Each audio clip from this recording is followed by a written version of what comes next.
Hey, welcome to Socialism for All. This is S4A Livestream number 86 being recorded on March 8, 2023. We have about 30 people in the chat, 33 people in the chat right now, and we're going to get rolling with today's stream.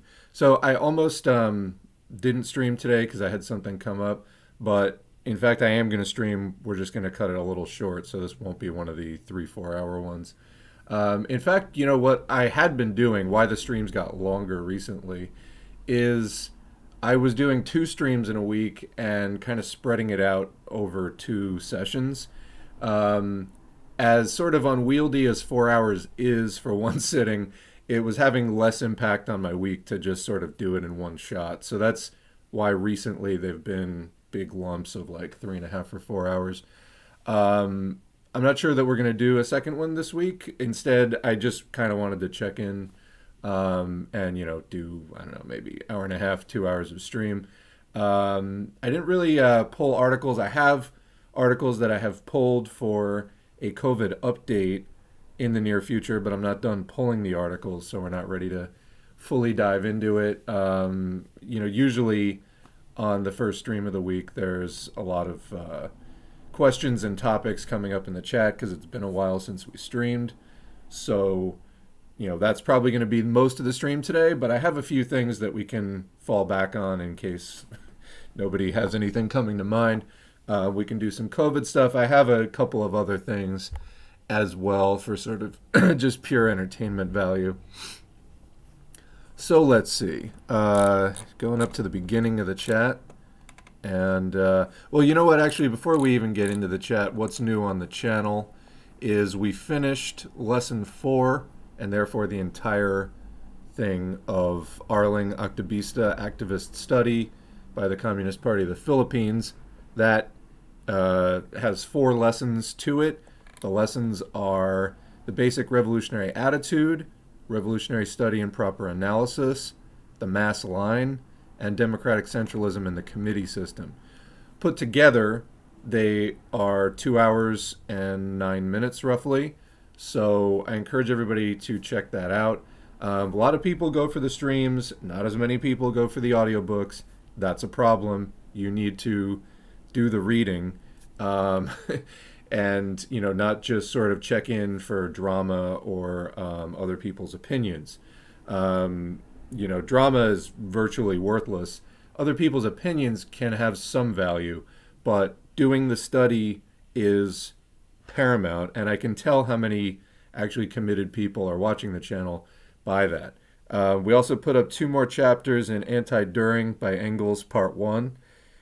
This is in the basic Marxism-Leninism study guide curriculum, and we will be finishing that before we do any other audiobooks. So we're up to chapter 8, posted chapters 7 and 8, the organic world and the organic world conclusion.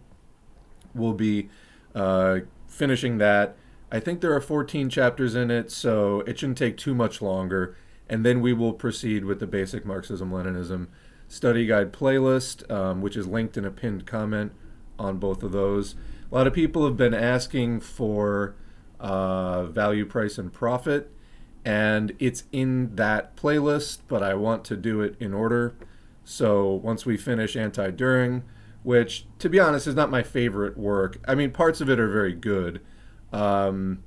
It's, to me, a little bit tangential. I mean, there are parts of it that have important passages where Engels really elaborated on some key concept, but the majority of it, you're just sort of witnessing Engels dissecting and criticizing this other guy, Eugen Düring's logic and reasoning, and it was important at the time. And overall, all 3 parts of Anti-Düring contain, a lot of important points fundamental to Marxism. It's a very long read, though. I mean, each part of it is about 4 hours, so we're talking about like an 11 or 12-hour audiobook overall. And so, anyway, I've been kind of dragging on that and doing other things and breaking it up. But we are going to finish that before we do anything else. I have a bunch of readings I want to get to. And as I mentioned, I'm kind of going to be re-emphasizing the readings this year. This channel started out as I wanted to do more readings, so here we are. It seems to have attracted quite an audience by now, which, honestly, entering year 4 here, I mean, there's that's a mixed bag, having an audience. Trying to do anything with versus without an audience is going to be, a different experience. Some things are really built for an audience. Some things, there are times where I'm just like, I'm trying to read over here, People are weighing in with all kinds of, idiotic comments. I'm, kind of looking for the other people who are looking to study and not so much to get wrapped up in drama. And I feel like I've gotten derailed, especially last year, 2022, dealing with a lot of sort of, things going on in and around the supposed movement for communism. And I mean, that bears commenting on, but I feel like the signal to noise ratio gets way out of whack at times, and I am making a real point of going back to the readings, which is what this channel is basically all about. If people don't actually study Marxism, then you can't actually call yourself a Marxist, which actually brings me to one of the things. Somebody was just messaging me about last week's debate between, you guessed it, Infracel and Ben Burgis from Jacobin magazine. So you have two non-communists discussing, socialism in America, and who cares would be the sort of first response. But there's some really wacky shit that came out of that. It's over 2 hours long, so we definitely can't watch the whole thing. But after what this person was saying, I almost wanted to watch it just because I think that they came up with some really, really incorrect conclusions. Basically the assertion, which is fundamental to, Infracel's quote, MAGA communism, joke of a meme, of a psyop, of a whatever the fuck. I mean, he's connected with LaRouche now. You can't take anything seriously that's involved in kind of neo-fascist shit. But anyway, saying that, yes, Trump is a reactionary and so on, but this movement is the only coherent challenge to bourgeois hegemony. No, it poses no challenge to bourgeois hegemony. What are you even talking about? MAGA is not against bourgeois society at all. Look at their program. Trump was in office for 4 years. Did capitalism recede or deepen in that time? Like, pick a social issue, pick a workers' liberation issue. Trump was on the wrong side of it. I don't know what to say. Reactionaries do not present a challenge to bourgeois society. They are tools of it. They don't imagine a world beyond capitalism. They don't fight for a world beyond capitalism. Who do they fight? They, in fact, fight people who are trying to develop a world beyond capitalism and fight for a world beyond capitalism. So anyway, that was concerning, reading some of that. And it made me want to see what happened here that could make somebody who normally is fairly sensible say such things. And maybe it was just because they were watching it late at night. I don't know, not quite fully rationally engaged with it. But I mean, the basic premise is wrong. I don't know. It's been a while since we went head on with any of that, but considering it after reading that. Anyway, now let's get into the chat. Oh yeah, also, I appeared on the Thin Blue Lies podcast with Sal from the Red Army, at Chairlady Spears on Twitter. So check that out. It's in the community tabs. We talked about Stop Cop City and police abolition in that roughly hour-long podcast. So I'll probably be doing that on a semi-regular basis. So you can subscribe to the Red Army and follow on Spotify the Thin Blue Lies podcast, a true crime podcast about police crime. Okay, now the chat.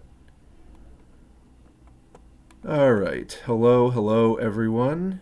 When can we expect a name change to Communism C4A? I mean, I'm not looking to do a name change at this point. Um, when we started this channel, it was during the 2019-2020 primaries, basically, and there was a lot of momentum sort of on the left with the Bernie Sanders thing.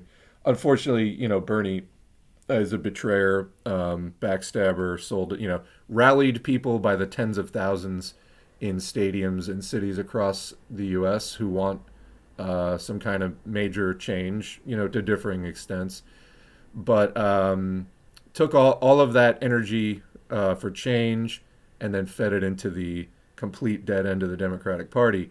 But anyway, at that time, there was a lot of people talking about socialism. Many of them came over into S4A. But of course, we're Marxist and not just sort of, DemSoc or something like that. So anyway, yeah, not looking for a name change though. Once you have a name established, it's usually best to stick with it. Socialism, after all, is what we're fighting for.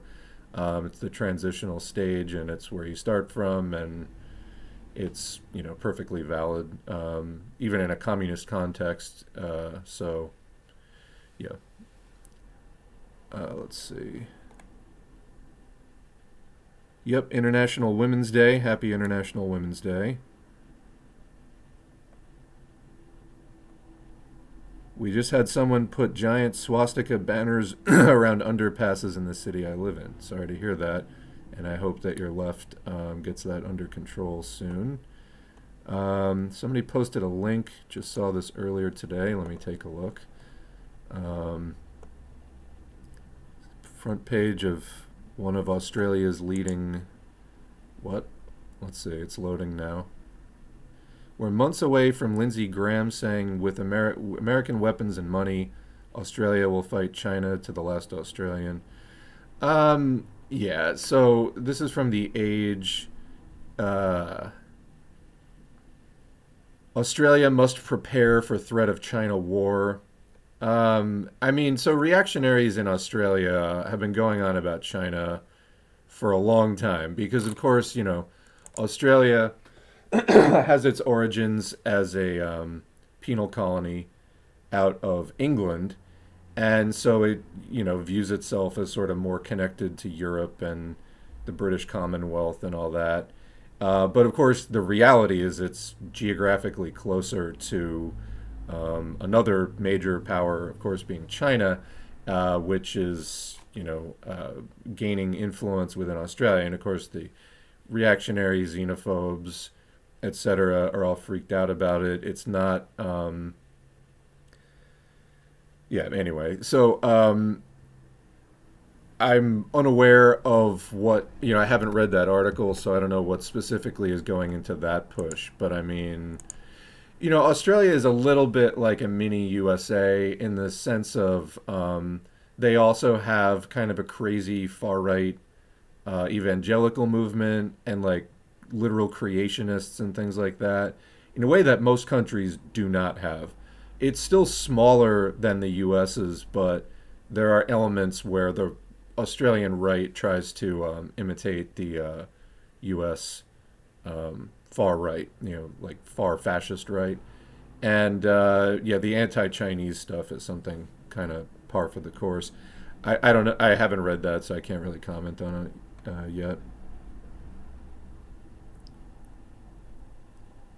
But I mean, I've been reading the news like religiously this past week. I'm not aware of anything as far as the imminent threat of war with China. So,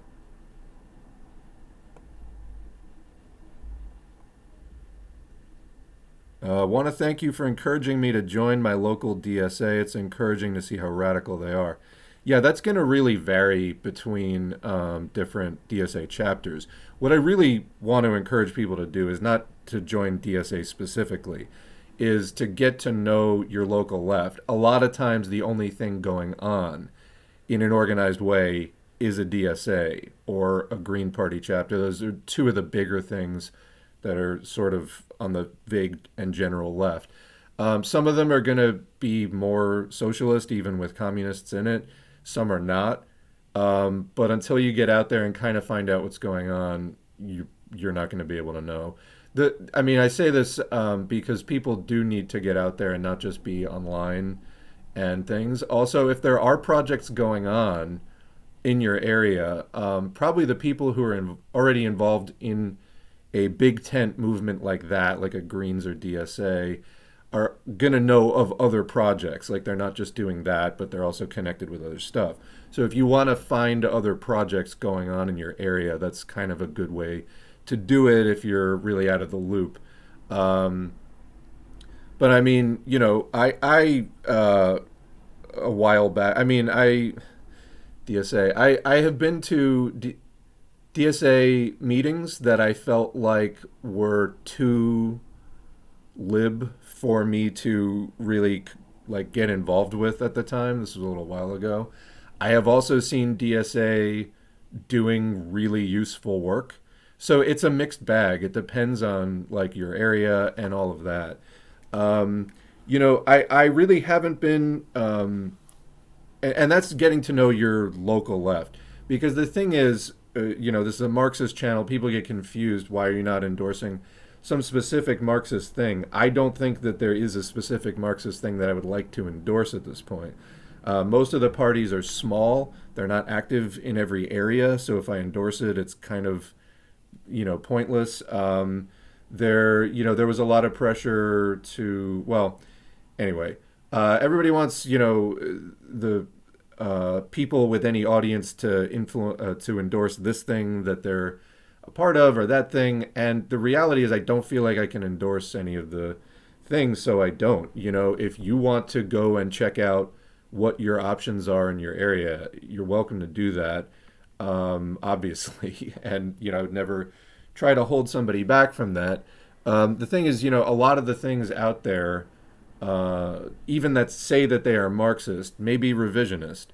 And, you know, it seems to me that, you know, I've been saying this for over a year now in a fair amount of detail, is I'd almost rather have people just sort of get to know their left in general, people who aren't claiming to be Marxist or communist, than to have people get involved with something which self-avows as Marxist but isn't, if that makes sense. But yeah, otherwise, I mean, as far as online study groups and things like that, if you're looking for something beyond S4A, the only other thing I would specifically point people to at this point is Politsturm, Politsturm, and check that out. I keep hearing good things. I like the articles that they're putting up.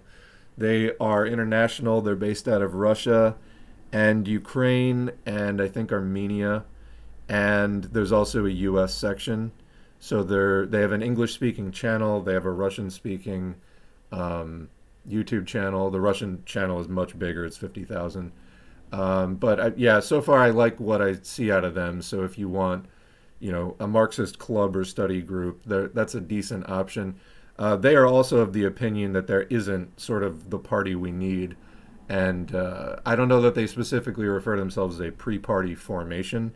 I don't know if they use that language, but they are an organization of sorts. So until I hear, you know, something bad about them, which I'm not expecting, but that's probably what I would, you know, encourage. But again, it's not really going to be local at this point. That's more of a, you know, study group kind of a thing. Whereas, you know, a DSA or something local, that's going to be engaged in some kind of, you know, either organizing or support for a tenants union or, you know, other kinds of local or statewide initiatives, things like that. And if you do get involved with them, and the issue of endorsing the Democratic Party or working with the Democratic Party comes up, fight it. Fight it with everything that you can. That's not something that socialists should be doing.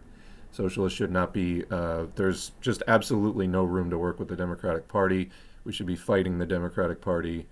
And, a lot of people get really caught up in that opportunism. So, all right.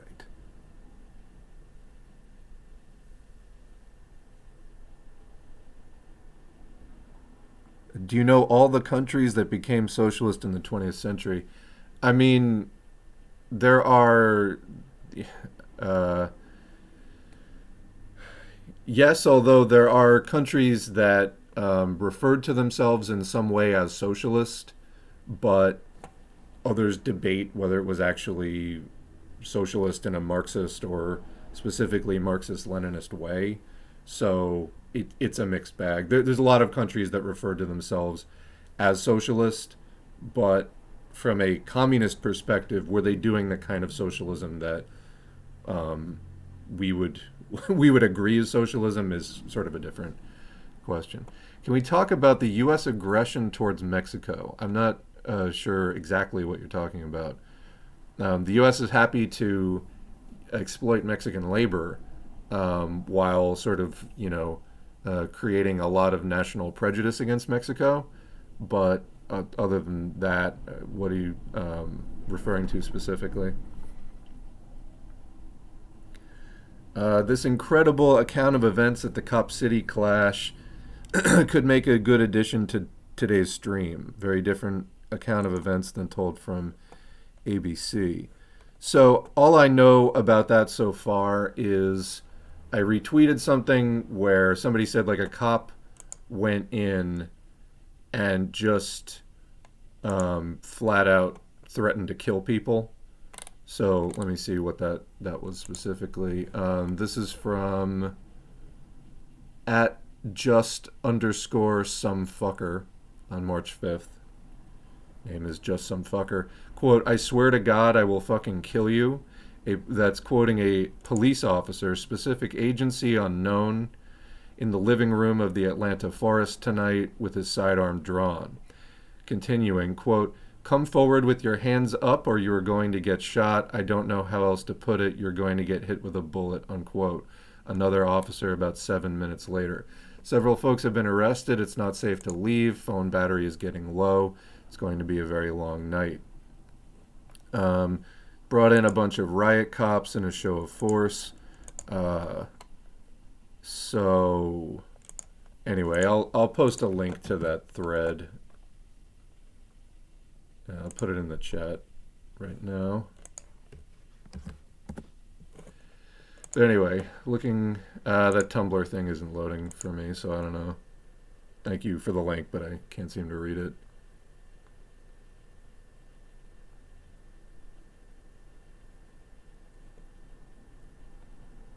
Oh, yeah. Thoughts on Marianne Williamson? Oh, man. Don't give her any money. That's the first thought. Don't give her a fucking dime. So, Marianne Williamson's book tour slash presidential run. Marianne Williamson, what can I even say? She has been basically tweeting support for the Democrats this whole time. Since her last run in the 2020 primary, she's announced that she's going to, attempt a primary challenge against Biden. And I hate Biden. I mean, I fucking hate what Biden is doing. He's like George W. Bush without the folksy charm. I mean, it's bad. He's like Bush and Cheney. If you sort of combine Bush and Cheney into one person, the sort of like cold-hearted, sneering evil of Dick Cheney, and then the sort of like blank-eyed idiocy of George W. Bush, you get them both in Biden. Plus, then accelerate the aging by about 20 years. He looks like a fucking corpse. Anyway, it's been bad under Biden. I would say about as bad as under Trump, although some of the pandemic, just the pandemic alone, he dismantled the pandemic response that we had. Now, that's not unique to the United States, but it still fucking sucks. Okay? Like 1 million people have died just under Biden almost by this point. It's really bad. So, no, Biden was one of the most right-wing Democrats that could have been run for president, and the entire, primaries were a sham. But what does that tell us about running in the Democratic Party and working with the Democratic Party? These people like Andrew Yang and Marianne Williamson, they're not even serious. Like, they're out to just self-promote. They don't, Andrew Yang started the fucking Forward Party, the quote, neither left nor right. How many fucking center-right parties do you need in the United States? You got the Alliance Party. You got also like the right-wing parties of the Libertarians and the Constitution Party. We do not need any more right-wing parties. It's, quote, neither left nor right, but then his entire fucking staff are right-wing. Of course. Of course. They're, unless you go like socialist at this point, basically communist at this point, you're just some, reflection of that tiny spectrum of the status quo, which is just sort of co-opting everything into itself. And that's how fierce the system is. It can co-opt virtually anything. Actual Marxism is one of the few things that is harder to co-opt. That's not saying it's impossible. There's definitely revisionism and opportunism going on, but there's at least a movement there with a specific line that we're trying to hold, which is based in 175 years since the Communist Manifesto of Marxism. We can actually hold some standards and evaluate, is this actually socialist or not, and so on. But yeah, Marianne Williamson, forget the New Age stuff. That's not really the issue. It's the politics. She's for capitalism, basically. It's a bunch of just fluff that, she just kind of says what she thinks progressives want to hear. And I think at the end of the day, it's basically just, again, self-promotion for her books and public speaking and the kind of self-improvement stuff that she does. And no, that's not a serious or real thing. First of all, the Democratic Party is, look at what they did to Bernie, Bernie was a kind of exception to this. He was an actual politician with an actual record of being in the U.S. government, and, he's not just, again, some author or something coming along and grifting. The guy's an actual politician. Also, he wasn't a Democrat for, a very long time. He functionally basically is part of the Democratic Party by now. But, there's interviews of Bernie back around 1990 when he was getting started, talking about the complete non-viability of the Democratic Party. So he knew goddamn well, and he just went along with it anyway, and it's this whole, Trump is worse and my good friend Joe. Fuck you, Bernie, because Biden functionally is not really that different from Trump. There's, again, a little bit of window dressing. They throw a slightly bigger crumb under the Democrats, but things keep getting worse anyway, and that slightly bigger crumb, while a tiny bit more nourishing, is not, that's not what we need while we, sink, deeper and deeper into the quagmire of austerity and breakdown. There's just, the ongoing fascization and breakdown of what the United States is. We need to start planning for the end of the system and the construction of something new after it, not whatever the fuck Marianne Williamson is talking about. So, yeah. Why do you think socialism would work? Well, because there's a lot of history of it working. So, anyway. People come up with questions like that, and tell me what you know about socialism that you didn't learn on PragerU. You know what I mean? We're running a channel on YouTube. It's got about 670 videos on it where we talk about the history and theory of socialism, and you're free to learn about it. But just asking a question like that, it's really, really bizarre. Really love the study guide, the activist study. Helps to cement stuff learned from Mao. Yeah, I thought the explanation was very clear, and I enjoyed reading that one. So, I just recently heard about democratic centralism. Can we expound on that? Sure.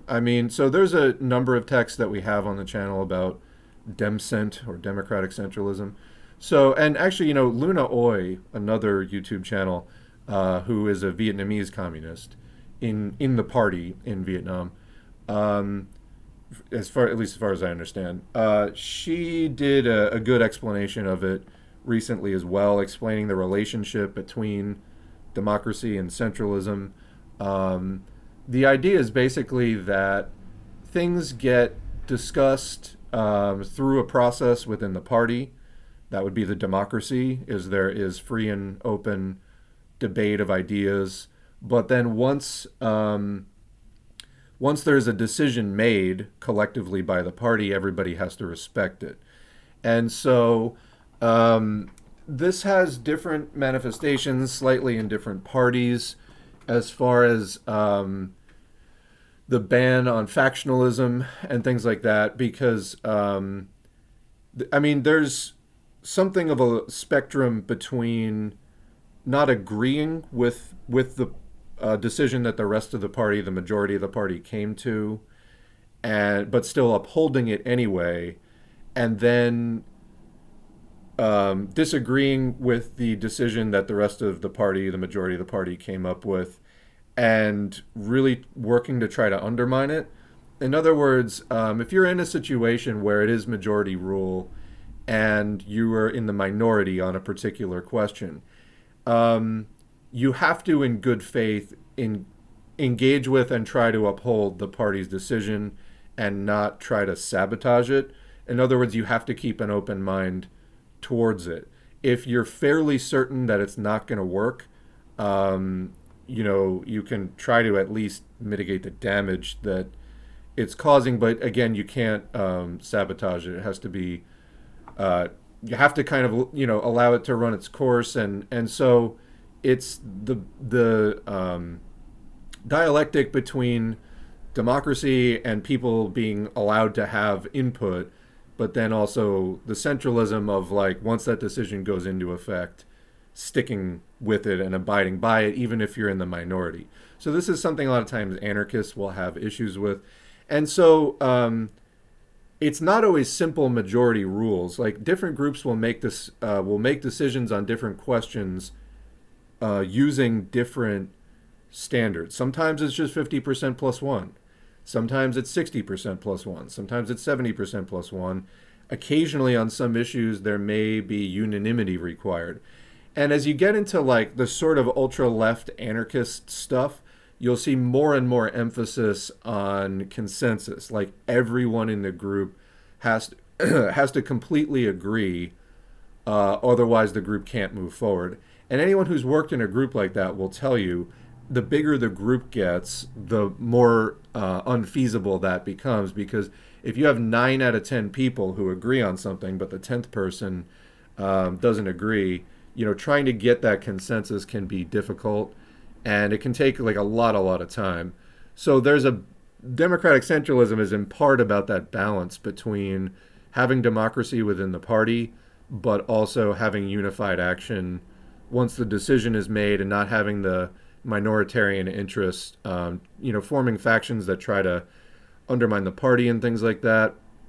Demcent has been abused, and party process has been abused in various parties. It's something that is a contradiction of sorts, and that different groups will have differing amounts of success with, but that's the basic concept. Lenin also wrote about it, so it is trying to something unity of action, but I'm trying to get you the exact title. Freedom to Criticize and Unity of Action, from 1906 by Lenin, is a very brief, almost unhelpfully brief rundown of it, but we'll be doing other things about democratic centralism as well. Anyway, if you have any more specific questions, that's some of the things off the top of my head about it. And we got a possible ban evader, plugging bot promotion, and see you later, Conceptual Hardy. All right.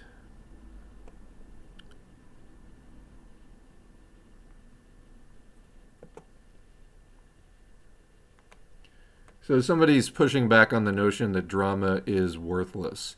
Can it be used for sake of education? Yeah, there can be some teachable moments. Or you can turn into bad empanada where your entire fucking life revolves around just like watching idiots on Twitch and like making fun of them. Um, I got, like I said, sucked into that a bit more last year, and it was an unhappy time for me. So, yeah, I think that there is, the occasional teachable moment, and there's also the occasional moment where there is a real big question that's being fiercely debated, and, investigating the merits of that and coming down, in a partisan way on one side or the other is important. Land back was kind of how the whole thing with the Pat Sox came to a head, and I think that was important because the Pat Sox or LaRouche-backed neo-fascists, who are also affiliated with Alexander Dugin and all that shit, that had been brewing for a while, and it was manifesting itself in various ways. It was popping up here, it was popping up there. The land back was like, we got a big split out of that, which I think was actually useful for determining who was reactionary, in some really key ways. So, and it just went from there. It started with land back, it didn't end with land back. So yeah, but I mean, it's the least valuable thing by far. Because again, if people aren't doing the study, then it's just, opinions. It's just like, oh, I like strawberries. I don't like strawberries. Let's have a fist fight to like figure out whether strawberries are good or not. It's, that's something that's just a matter of like taste. And people try to reduce social scientific questions to like the level of like, their favorite pizza topping or something. It's not just your fucking opinion. It's not all valid. And if people don't do the studying though, but they still feel like weighing in on things, then they're going to just be pulling things out of their ass. And at a certain point, it is not worth engaging in that anymore. So that's kind of what I'm saying. I enjoyed your reading of Anti-During and thought the dialectics chapter in particular was excellent. Well, thank you. Yeah, so there's 3 parts of Anti-During. Part 3 is already up on the channel, and we're doing part 1 now, and then we'll do part 2 later. It's long. I find it a little boring in places, so, it is what it is. We got to get through it anyway, but...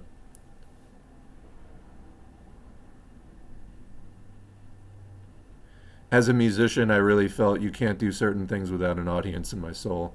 Yeah, I mean, there's some things which are really meant for like, engagement with a crowd or whatever. Reading is not always one of them, but loved the Thin Blue Lies episode. Well, good. We worked hard on it, so.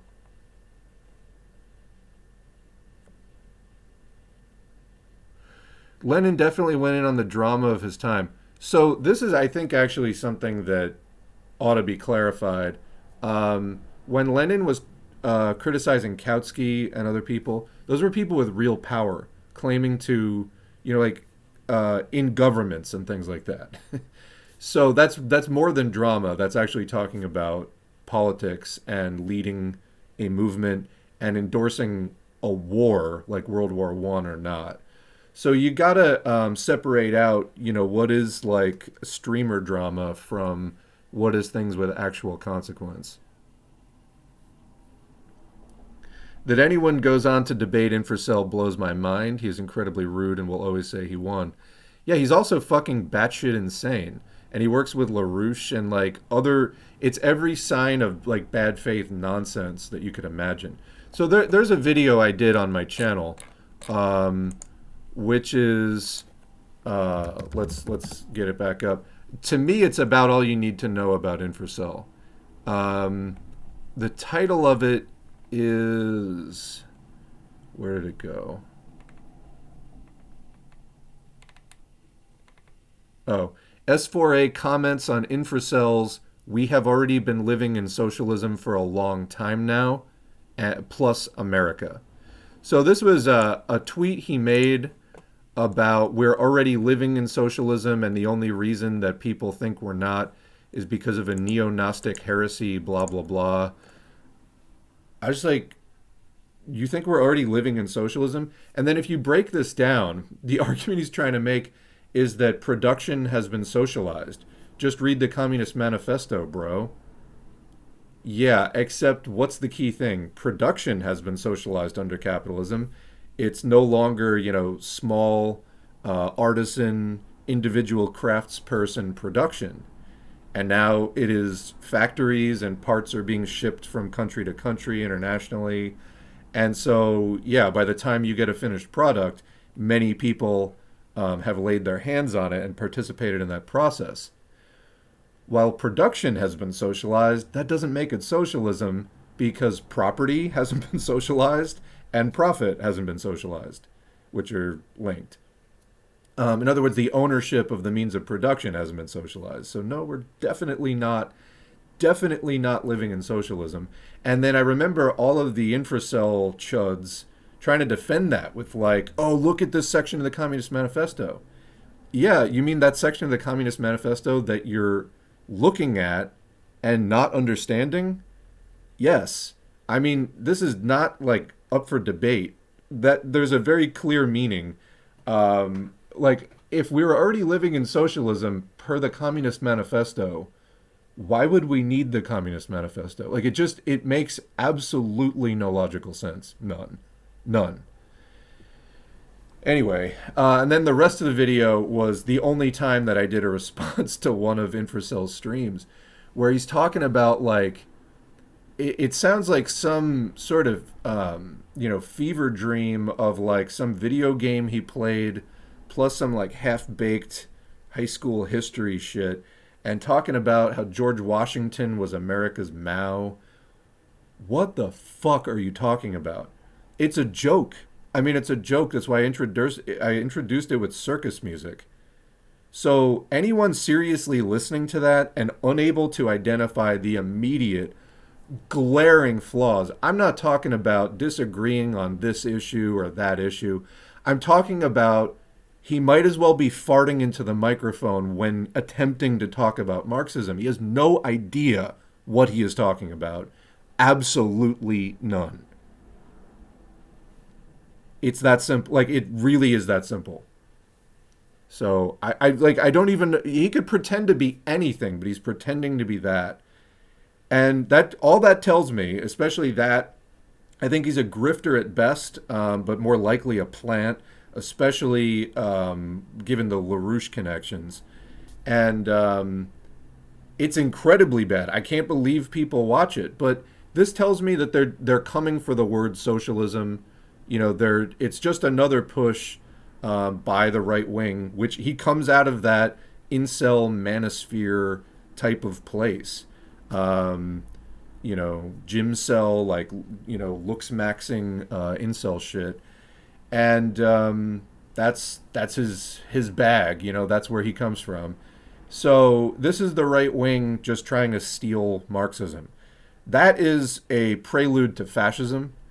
And because that's what fascism does. It tries to be like a decoy workers' movement, but on its content is actually supportive of the status quo and, distorts socialism beyond all recognition. So anyway, I hated watching the debate between Infracel and Asatar Bair. It was shockingly bad. And so, yeah, it's like these people going in to debate him, too. Bair, like, I blocked a long time ago on Twitter after his repeated creepy soliciting, like, all the horny posting that he was doing, basically like soliciting pictures, and then apparently some like underage girl sent him like a topless pic and he was like engaging with it. And people are like, dude, her bio says she's 15. What the fuck are you doing? And, anyway, people encouraged others to block him after that point so that he couldn't have access to your, follower list and stuff. But, I mean, this is the state of things. As I think it was Nuka who said, just debating him at this point is opportunism. Absolutely, because it's just you're just giving him exactly what he wants. The like, I'm trying to think of even a comparison. I mean, you're giving this guy the time of day when, I mean, and this just bears being said once in a while. Giving this guy the time of day as being remotely credible only helps him. It does not help anyone else. It helps him only. So that's what he wants, and that's why his people have been after me for debate Infracel, debate Infracel. I finally got rid of most of them, and then I commented on another video recently, and they all started debate Infracel. I was just like, oh my god, get some new material, guys. Get some new material. Why would you debate somebody who has nothing to say? You know, it's shocking, but yeah, shockingly bad is correct for sure.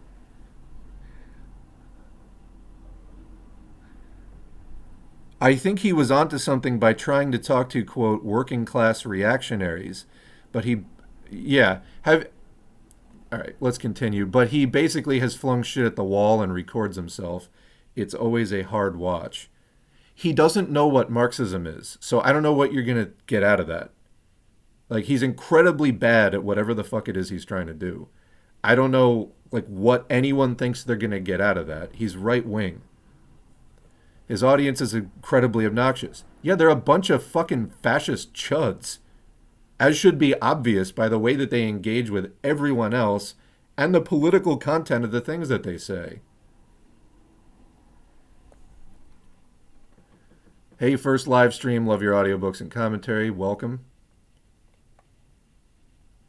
I'd love to see an S4A anti-Patsock audiobook response. There are 3 short works that take down Patsock nonsense really well.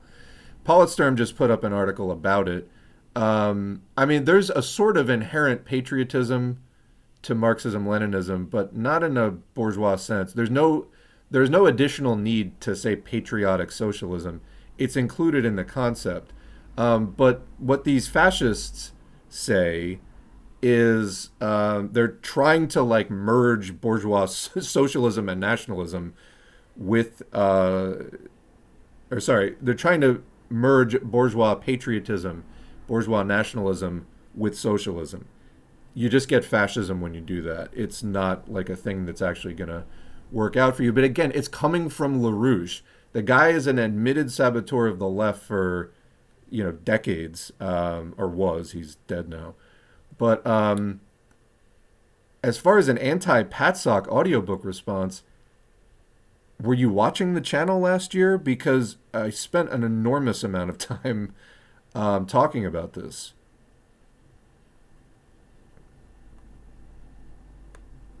Can't believe how dumb the Atlanta cops are to fire through a tent when their own guys are standing behind it. That's cops for you. They didn't get hired because of their brains, really. They got hired because of their, authoritarian personality in the sense of just being like violent bullies.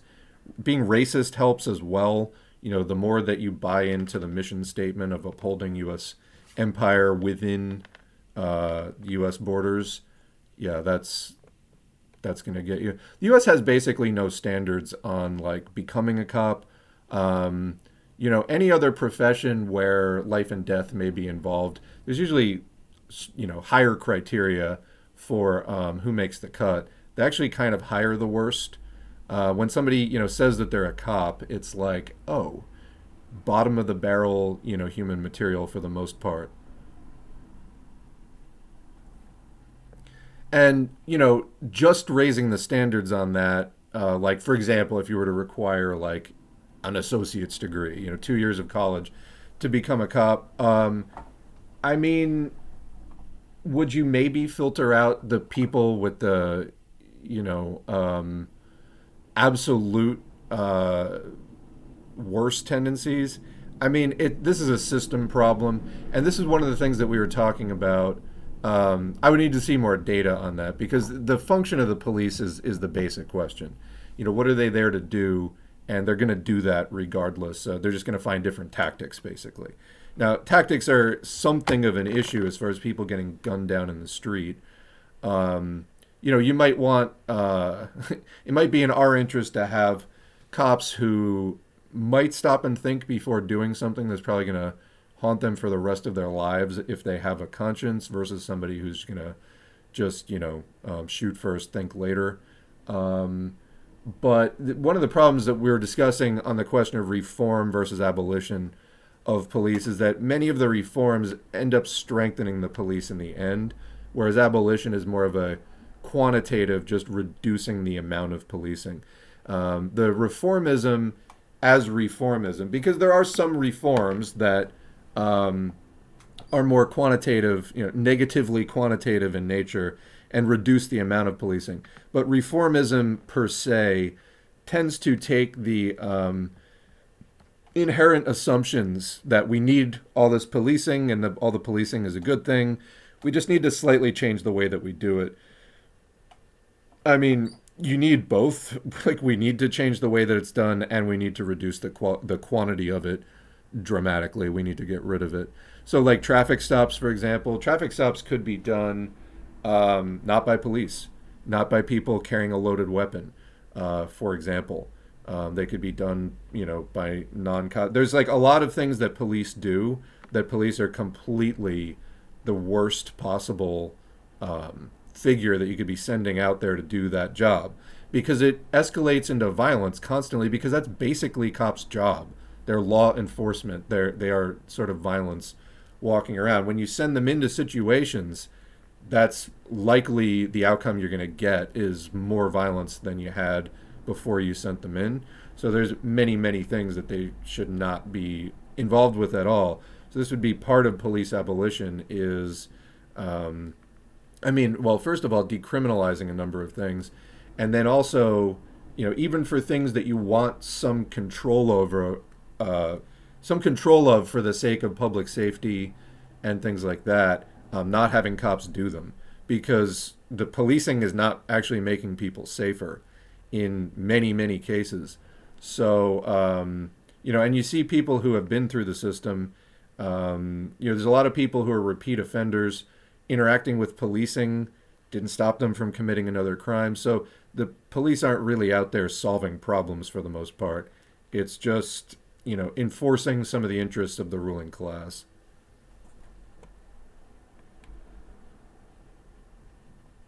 Curious your opinion on Midwestern Marx. I don't watch Midwestern Marx, so I do not have a detailed opinion. But I see the Patsock stuff that comes up, and from those tastes, I don't generally want to dig in any deeper. Okay, first live stream recently discovered on YouTube, became a patron. Welcome.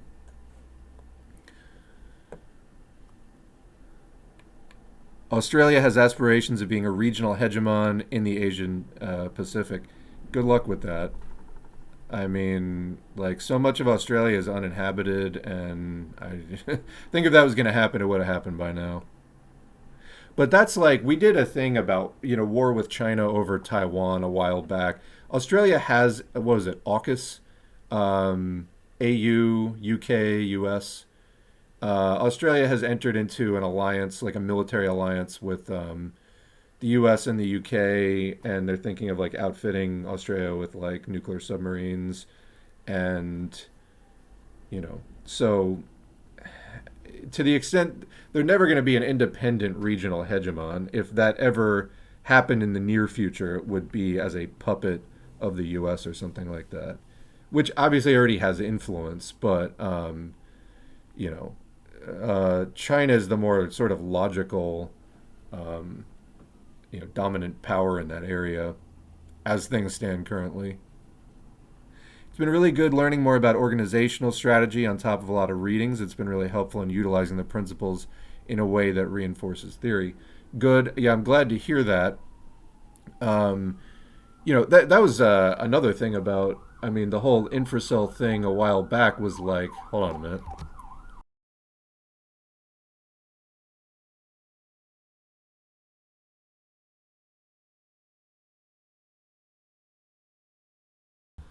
All right, some loud background noise there. Was like like unions or like pointless, and I think fuck organizing was like one of the names of the Infracel Twitter Spaces. I don't understand how people like that like are taken seriously for 5 seconds. So anyway, yeah, organization, real world organization is important. Another thing that is coming up, and I will be putting up as well after we're done with anti-During, is the next installment of the homeless industrial complex syllabus. I have actually recorded the next one and it's done, but it's really a companion piece to a much longer one, which I'm still working on. I will post both when I'm done with the longer one, because that again is, you know, uh, actual history of real world struggle for the most marginalized people in the U.S. So, or so, among the most marginalized, definitely out of the sort of mainstream dominant culture population.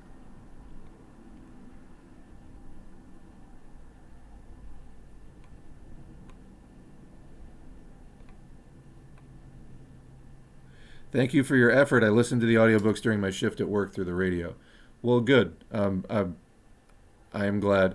The readings have really, uplifted me and opened my mind to what is possible.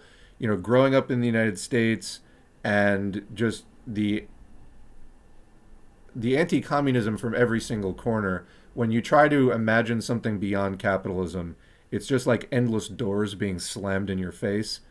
These readings actually open a door to something outside of that whole, closed off fascist effort that we have going on here in the US.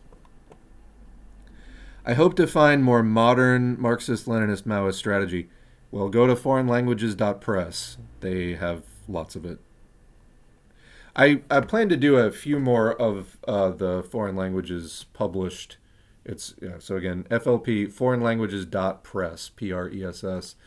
I plan to do a few other things off of that in the not too distant future, probably like 2 or 3, to get some more of the basics. And again, though, there's a lot of stuff even in just basic Marxism, Leninism that we haven't covered on the channel yet. So I want to get to that first.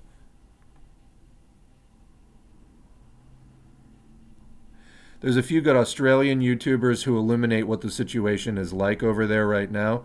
Friendly Jordy's legit had his house firebombed by far right politicians. Somebody else says Tom Tanuki is a good Australian YouTuber. I don't really know either of them. Okay, please do not phrase questions beginning with thoughts on. It's lazy. It's lazy as hell. Would you walk up to somebody at a party and say, thoughts on blah? It's very presumptuous, and just come up with a better fucking question than like, topic, provide response. Thoughts on Jesse Ventura? Ask me something more specific than that.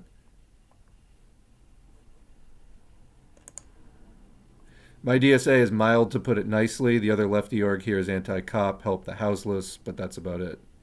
Keep digging. I mean, this is also the U.S. Don't be surprised if you don't come up with a lot, but ask around, I mean, don't be weird about it, but, just see what else is going on. And get involved. The bottom line, get involved with the best thing you can find, Friendly Jordy's is fine and all, and he does a decent amount of journalism, but he's a dyed-in-the-wool lib and an Australian version of a vote blue no matter who guy. Yeah, I don't really know him, so. What do you think of starting your own organization? No, this is a YouTube channel. I provide general agitation and general education. Organizing, that's going to be for organizations, I am happy to help people in their transition into becoming interested in joining an organization. I'm happy to provide baseline education and encouragement for people to do that. But no, this is a YouTube channel. I don't want to be, some charlatan setting up, pretending to set up an organization, because that's what people really are doing. If they're not, again, we're talking about self promoters with Yang and Marianne Williamson. That's what you get when these people claim that they're like starting an organization. It's really just an extension of self promotion. You know, we do general agitation, education, discussion, things like that. But as I say at the end of almost every video, the struggle goes on out in the real world, and you need to go find and make your organizations. This is not something you're going to get handed to you through YouTube. It's really not.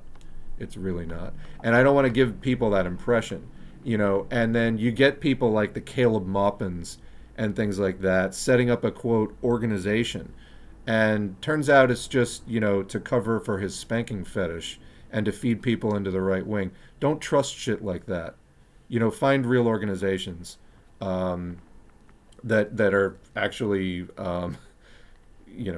properly constructed and things like that. It's not going to get handed to you through a streaming channel. It's just not.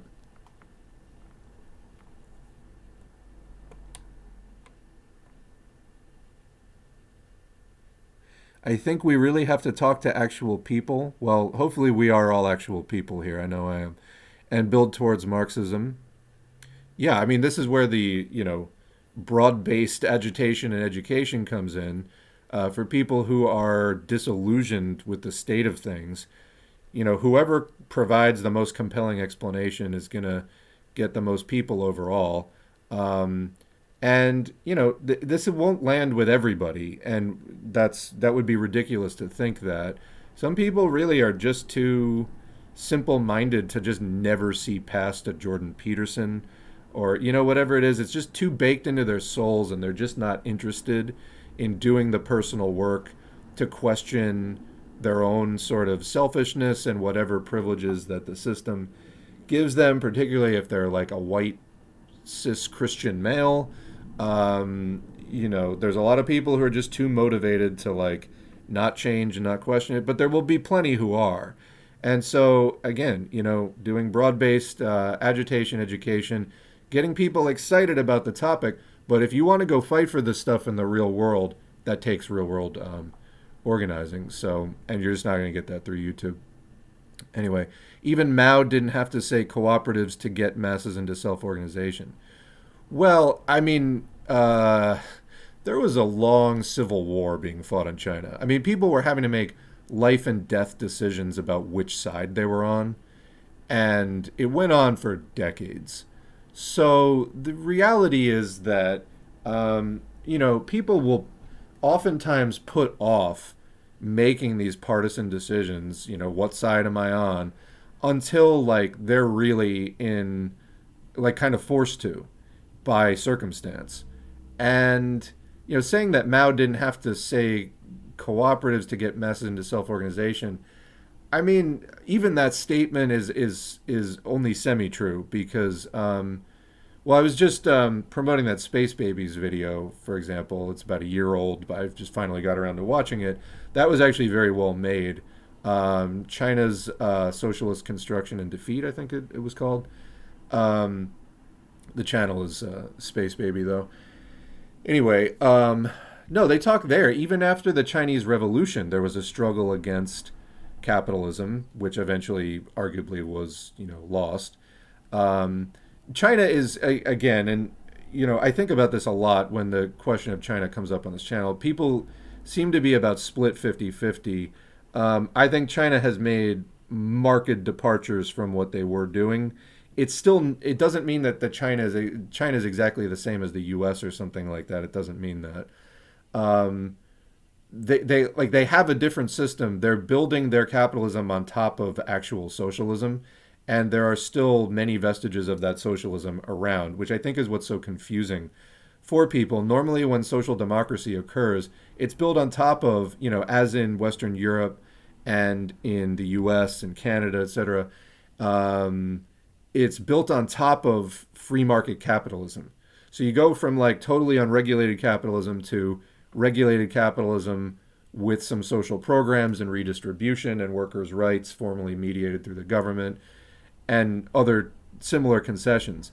In China, it's almost the opposite, where it was you had socialism, a higher, more developed mode of production, relations of production, and then it regressed back into capitalism through counter-revolutionary processes, and the bourgeoisie gained much more power than they had before.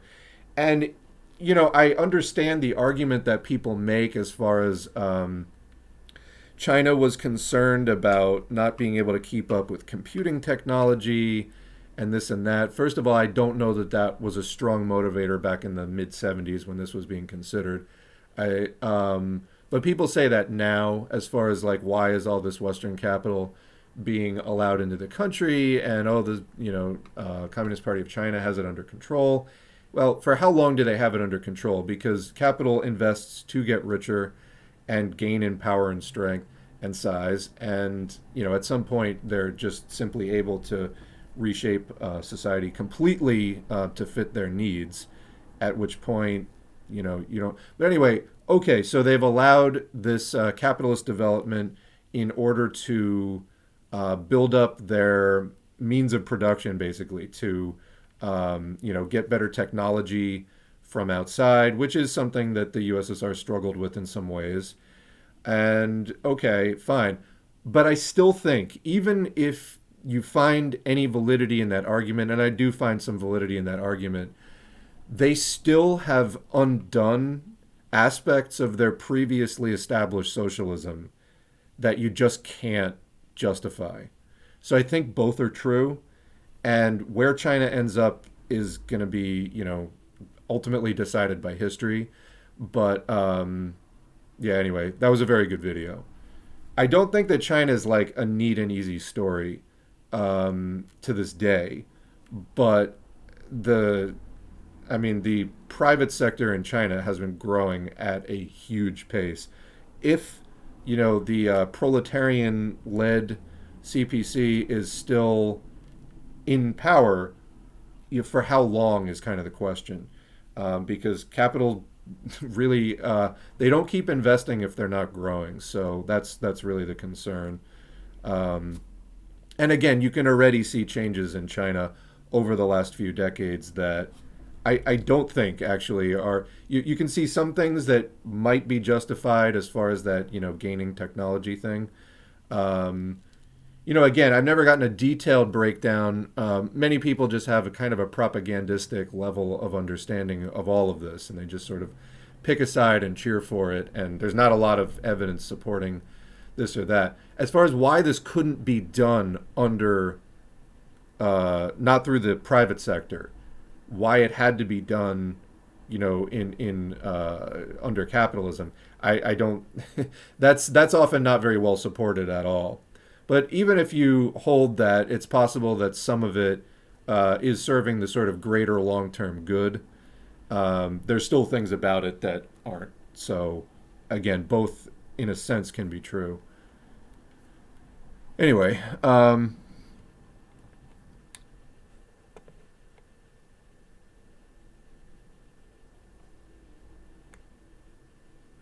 I think there are a lot of existing communities we can build off of rather than starting one from zero. I don't know exactly what you mean by that. That's why I say to people, get to know your left. Like, people who are already interested in social progress, social change, social justice, they're not all going to be communists. In fact, most of them won't be. But you can at least see what's been going on, what's been tried, what the history of struggle is in your area, and so on. If you just sort of come in cold, ignorant, with no sort of ties to the struggle, like, nobody's going to respect that. So you have to do some of that. Just knowing labor history in your own state, and like that's key. You got to know that stuff before jumping in with that, because it is things that you can build off of. That's important. Midwestern Marx seemed cool once, but later down the line, I think they started getting more Patsock. Yeah, that's what I keep hearing from people. Again, I don't know. Oh, so somebody else who is involved in Politstorm says, Our specific club in Politstorm includes people from all over the world. It's great to hear different opinions. Yeah, that is something that impresses me about Politstorm. It's not just the sort of uh, much maligned, somewhat deservedly, and somewhat not deservedly, U.S. left. It's not just in the U.S. It's not even just from the quote cultural West either. You have Russian, Ukrainian, Armenian communists in there who decidedly have a non-U.S. Perspective on things. But like I said, I like things that I see from them, and you know keep hearing good things about it. Most people are like 2 or 3 points from joining your communist organization, and from there build a passion and develop. I don't mean your communist org. I don't know what you mean.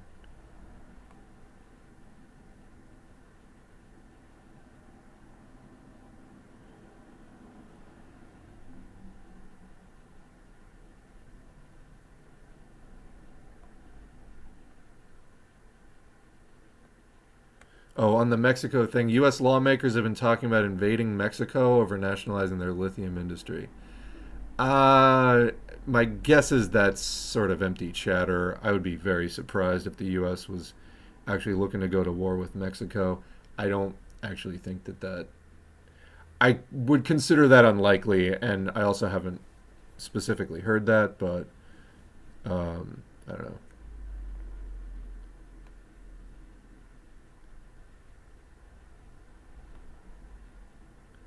I don't even know how Williamson got so popular. That's how desperate people are. Marianne Williamson.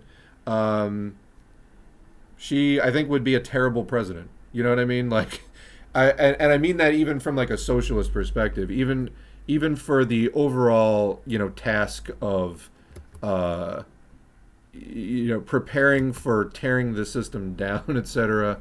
Or doing the reforms that sort of uh, make conditions ideal for people to wage more intense class struggle. I think she'd be terrible at it. As far as maximizing democratic rights and things like that. Um, you know, her she's out to promote books. I think bottom line. Is some of it sincere? I don't know. But don't give her any money. Chapo Trap House, I don't know. I don't listen to them.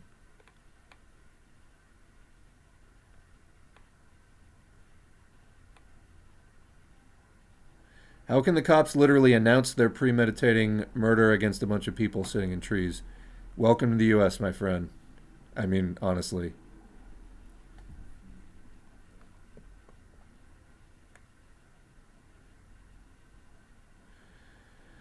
Do you think Bernie would have been as vicious imperialistically as Trump?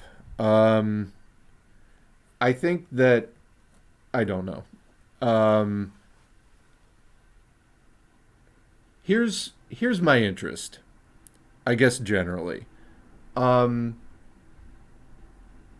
you and I are here on Twitch right now participating in this discussion because we are Marxists. We have actually studied the history of the international communist movement to at least some extent. That those statements would not apply to the overwhelming majority of people in the United States, even people on the left. There's a tremendous amount of anti-communism, even in the self-described left in the United States. Parenti talks about this in Black Shirts and Reds. Parenti also talks a fair amount about China, by the way, in Black Shirts and Reds. But that was a few topics ago. Um, what people who desire change need is, I think, more disillusionment and more of the realization that I had, and probably many of you had, that X isn't going to work, Y isn't going to work, Z isn't going to work, A isn't going to work, B isn't going to work. Maybe this communism thing will work. Like, after you get through all the options out there, there's not a lot left that actually resulted in like workable revolutionary change. And what I think that the US left needs, as we're getting squeezed particularly hard now from advanced neoliberal capitalism, as people say, late stage capitalism, but like, deregulated, reprivatized, defunded public services, advanced neoliberal capitalism that is going back to, high tech 21st century robber baron capitalism, just sort of naked exploitation as the daily order of business. They don't even disguise it. People need to go quickly through that sort of process of eliminating all of the, quasi-left, pseudo-left options that aren't really going to work. So I supported the Bernie thing because it was a moment for the left. We were elevated to, national discussion. This was the same thing to a lesser extent with Occupy, but it also happened with Occupy where the 99% and the 1% became household terms. Even putting that on the map was important. And just having the kind of discussion, ideological struggle, and, as a component and a necessary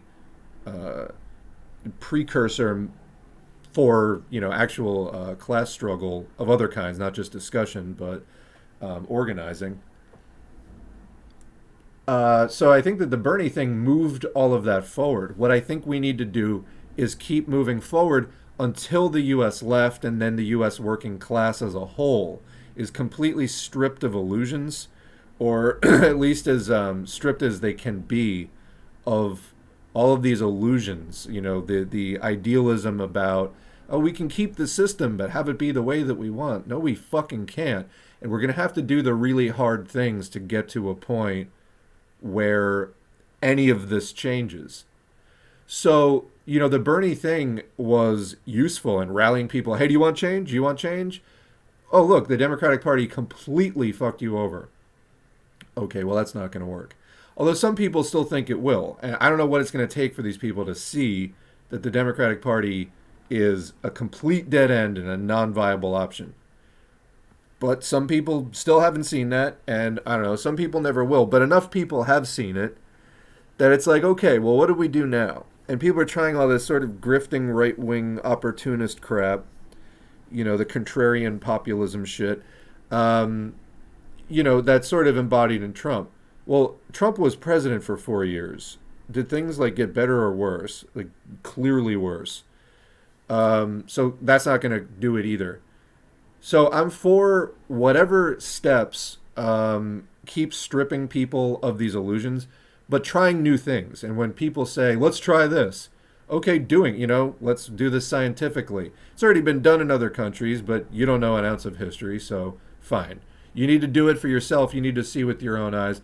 That's unscientific, but hey, let's try it again. But when we do it and it doesn't work, you have to agree ahead of time that you're going to admit it and move on from that thing that isn't working, whether it's the Democratic Party, whatever. Do I think that the Green Party in the end, just if we got a green president, would that fix everything? Not even close. But there's some people who have those illusions. And so the more that we move towards trying things, we can explain the theory of why experimentally it may or may not actually bear out. But a lot of people they're like, no, we need to do it. Okay, well, then when you do it and it doesn't work, then we need to have another conversation about, I can explain to you why it didn't work, and here's what's likely to work, and we should try this thing next. Now, for those who are ready to sort of get into Marxist theory and organizing now, great, do that. I think that for everyone else, there's still people carrying massive, massive illusions about how change happens within politics and even the relationship of politics per se, meaning the government, to overall, class rule of capitalism. You get some of these idealist right-wing libertarians who, think you can have capitalism without a state or whatever. So popping more of those bubbles of illusion, moving this forward into the domain, the overall domain of reality, that is what I would like to see. And so, yeah, there's going to be teachable moments along the way for us to make our case as Marxists of like, hey, kind of we figured this stuff out 175 or 100 years ago, 120 years ago, depending on like which moment in like advancing Marxism you want to point to. But a lot of people out there in the US they're still in their sort of bubbles of illusion and denial. I think whatever is going to pop these people out of that, and some are going to keep clinging to new denials, but for those who are more sincere about it, but are still clinging to an illusion or two, I think that, they can move forward out of it. That's what I want to see overall, is I want to see the U.S. left, even if it is this sort of, at first, blind groping in the dark, trial and error, as long as there is some learning that takes place, and it's not just the continued repeating of mistakes, coming around to the beginning, I'm a Marxist, do all this reading, do all this education. You're a Marxist, you're listening to this, and you're taking all of that, the readings and everything seriously and looking at the history of the international communist movement. You find it inspiring. And but that's not the headspace that most people are at. It'd be great if we could wave a wand and like just have that be the case. That would be idealistic of us. The reality is, people are at different stages of being ready to kind of accept that. Actually, on the subject of activist study and Arling Activista, there was something I wanted to read in a stream, and now is actually a really good time for it. So stages of change. This is kind of a thing within psychology. Understanding people's readiness to make changes. So anyway, stages of change is kind of like a well-established model. So I'm going to just read from a link. I don't have screenshots. We're doing kind of a loose stream today. But this is from Loma Linda University School of Medicine. It's medicine.llu.edu/academics/resources/stages-change-model. Okay, stages of change model. So the stages of change are, sorry, throat's getting dry, pre-contemplation. This is not yet acknowledging that there is a problem behavior that needs to be changed. And of course, this comes out of the micro level, the level of the individual, but you can fairly easily shift it up to the macro or societal level as well.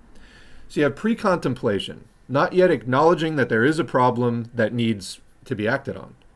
Then there's, after pre-contemplation, contemplation. That's acknowledging that there is a problem, but you're not yet ready, or you're not sure that you want to change, or you lack the confidence to make a change. So pre-contemplation, you've not yet acknowledged that there is a problem. It may be somewhat on your radar, but you have not consciously acknowledged that. Contemplation, you've acknowledged that there's a problem, but you're either not ready to do something about it, you're not sure if you want to do something about it, or you want to do something, but you lack the confidence to even begin it. I think this is where a lot of the U.S. left is. Okay. 3 is preparation or determination. That's getting ready to change. That's acknowledging that there's a problem and actually starting along the path, that difficult and scary path, or at least it seems that way at first, of getting ready to do something about it. So this is a lot of what we're focused on here, doing, like I said, broad-based agitation and education. For those who are in contemplation or have just recently decided to prepare, because, yeah, to be a Marxist, it's not like flipping a switch. You actually have to do the reading.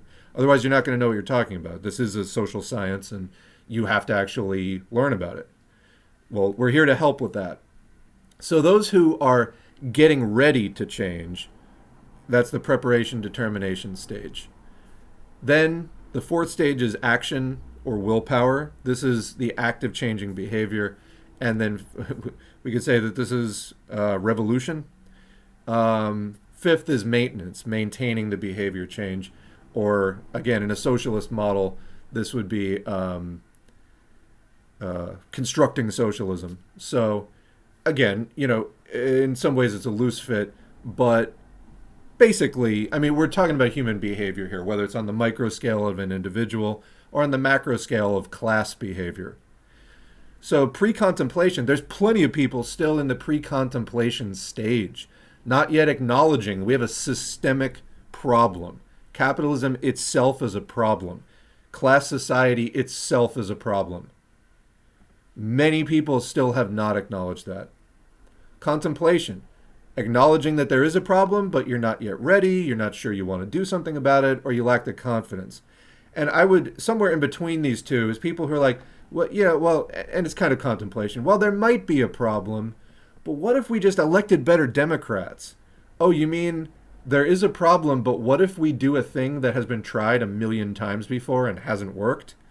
That's called you dragging your feet, friend. That's called you clinging to something you know isn't going to work because you're not yet ready to do something that will work. All right? And then preparation, determination, getting ready to change. Okay, there's a problem. Okay, I want to do something about it. Let's do something about it.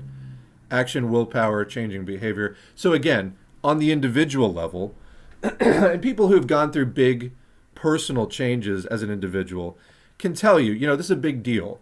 Like somebody who has quit smoking or, gotten out of a toxic relationship that was part of a long pattern in their life or whatever. You know that going through this process can really be like an individual revolution in the sense that it completely overturns the existing order of your beliefs and values, and it results in a significantly different style of life afterwards. A new outlook, new things that you're doing day to day, a new relationship with yourself, etc. Well, now shift it up to the class level. So it's not just about an individual changing their mind, but it's about organized group behavior, about many people doing this and then getting together. And fourth, action and willpower. This would be making the revolutionary movement that has been done in many other countries. There's a lot of conflict during a situation like that. And that preparation and determination, stage 3, that's where you're prepping for all of that stuff. A lot of people still in pre-contemplation and contemplation, when other people talk about anti-capitalist revolution, they're fucking terrified of that. Because they haven't gone through the third stage, preparation and determination. The getting ready to change and actually, the sort of getting the mindset, the sort of toughening up to like, okay, we're going to have to do this. It'll be rough. We'll get resistance. Change isn't easy. But we're going to gird our loins and get ready to do it. But again, that's people in stage 3. People who are in stage 1 or 2, pre-contemplation or contemplation, they're like, you're doing what? They have not come to grips psychologically with that. What I want to see is more people in the left, advancing to later stages and going specifically into preparation and determination and doing the study and engaging. Doing the study is a multifaceted process, multi-pronged. You got to do reading. You got to have discussions with people. All of that, you got to engage in struggle. All of that sharpens your consciousness and brings you up to speed and toughens you up in a way. It prepares you and it builds your determination that I'm invested in this and I'm going to see this change through. The only thing is that, again, unlike just individual change, it is on a class, society-wide scale. And so there's more coordination with other people that has to happen, which complicates it, but there's benefits as well as downsides to that. Then again, 4 is action or willpower, changing the behavior. And then after the behavior has been changed, maintenance is stage 5, maintaining the behavior change. So, I was thinking about that when we're talking about mass line and things, is stages of change. I think that's actually like kind of a useful thing for understanding where people are at in that, and so many people in that pre-contemplative, that would be your average sort of Republican, many Democrats as well. Your contemplation is people are like, yeah, maybe I want to do something, but I don't know what, and I don't know, maybe we could just ride it out for longer. But they're not doing anything. And if they are doing anything, it's not really anything that they know is going to be effective. It's people who've at least moved on to stage three. That's where the change starts to happen. Is when people get educated about how do we build a movement that's actually going to be capable of fighting this system. So anyway, been wanting to read that for a while, and that was a good moment for it. Going back to the chat. I think the assassination of Soleimani would have happened under Bernie if he won. Maybe, maybe not. We have no way of knowing. I think that Obama's second term was different than if Romney would have gotten elected. There are some differences in the parties and the way that they conduct policy. There's a lot of overlap as well, but there are some differences. Ultimately, we can never really say. I mean, but then again, John McCain was in 2008 against Obama for Obama's first term was running on starting a war with Iran, which that was the whole trajectory of the war on terror under also Republican Bush and Cheney, was let's invade this country, then let's invade this country, then let's invade this country, and let's just keep going and going and going. And it sounded to me like McCain was kind of promising that same, and next we'll go after Iran, which there were a number of incidents in the later, 06, 07, 08 Bush-Cheney years that were hinting at, there was a lot of intense saber rattling with Iran. Under Obama, we got the Iran nuclear deal, which may or may not have been fair, but it wasn't a war. And sanctions are damaging as well, but war can be even more so, and it is what it is. Obama was a terrible president in many ways, awful, but again, would it have been exactly the same as John McCain? Not exactly, but we don't know what the exact differences would have been, so it's, I don't know, it's somewhat I think not entirely worth speculating on. Marianne Williamson is a less offensive Jimmy Dore, same as Russell Brand opportunist.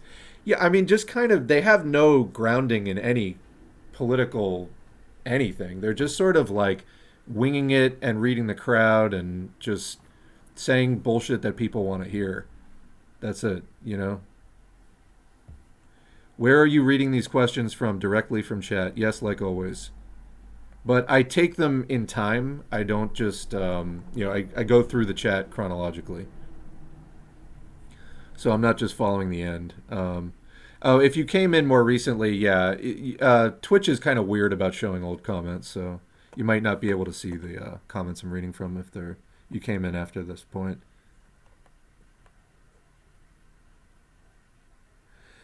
I'm currently learning about the degrowth movement. It's all about conscious planning to curb unnecessary consumption to fight climate change. It's what we need to do, but I'm now seeing pro-growth socialists coming out of the woodwork, and it's so frustrating.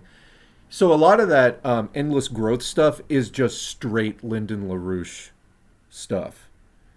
So it's based on hypothetical things like, what if we figured out how to use seawater as a fuel? We could just go forever. Okay, well, we haven't. So in the meantime, let's not kill ourselves. How does that sound? So, yes, I mean, I think it's very likely that I haven't, read that much about degrowth specifically. That kind of came about as a buzzword and sort of after I did a lot of radical environmental reading. So I'm not as up on the specific connotations of degrowth. However, the basic idea that we need to change the way that we produce and consume things, I think ought to be fundamental to the push to end capitalism, which we're unable to do under capitalism because we have the overwhelming majority of the population, proletarians, do not have control over production. And so things are produced on a disposable, planned to be obsolete way, where the sooner you have to purchase something again, the more it helps a capitalist. Nothing is meant to last at all. And this is resulting in enormous amounts of waste being produced. We absolutely need to end that. We also need to re-engineer society so that it's not based around individual consumption, but about more shared resources for the sake of getting things environmentally where they need to be. Now, a lot of this pro-growth stuff, it's like, but then the imperialists will win. Well, then we all die anyway. So it's just, it's entirely bad faith, I think. But this is LaRouche. They've been like this since the 80s at least. They've been anti-environmentalist. They call it green fascism. It's fucking insane. Now, is there such a thing as eco-fascism? Yes.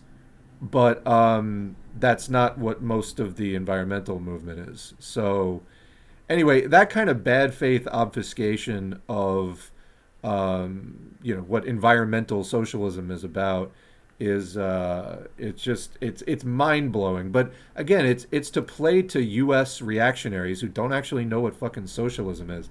So they eat up these LaRouchian talking points. Luna Oi really talks like most people in Southeast Asia. She really cares at making her message as common yet intuitive as possible. I think the more we see socialism applied, the easier it becomes to describe it. Yeah, I mean, I think the more people understand it as well, the easier it becomes to talk about it. So, how does democratic centralism deal with revisionism?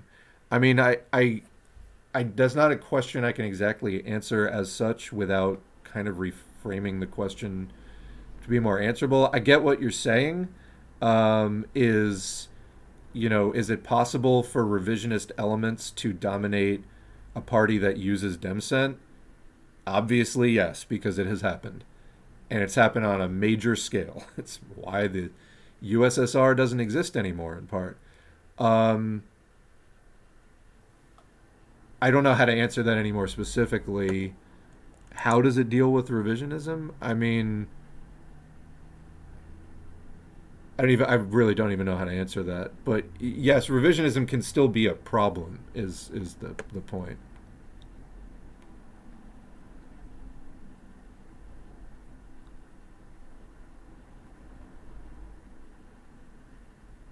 It's got to be stressful to make your whole life about online drama. Yeah, yes, actually, very good point. Drama is not combating liberalism; it's endorsing it. Yeah, again, there's a distinction between the occasional teachable moment and just like drowning in nonsense. Yeah.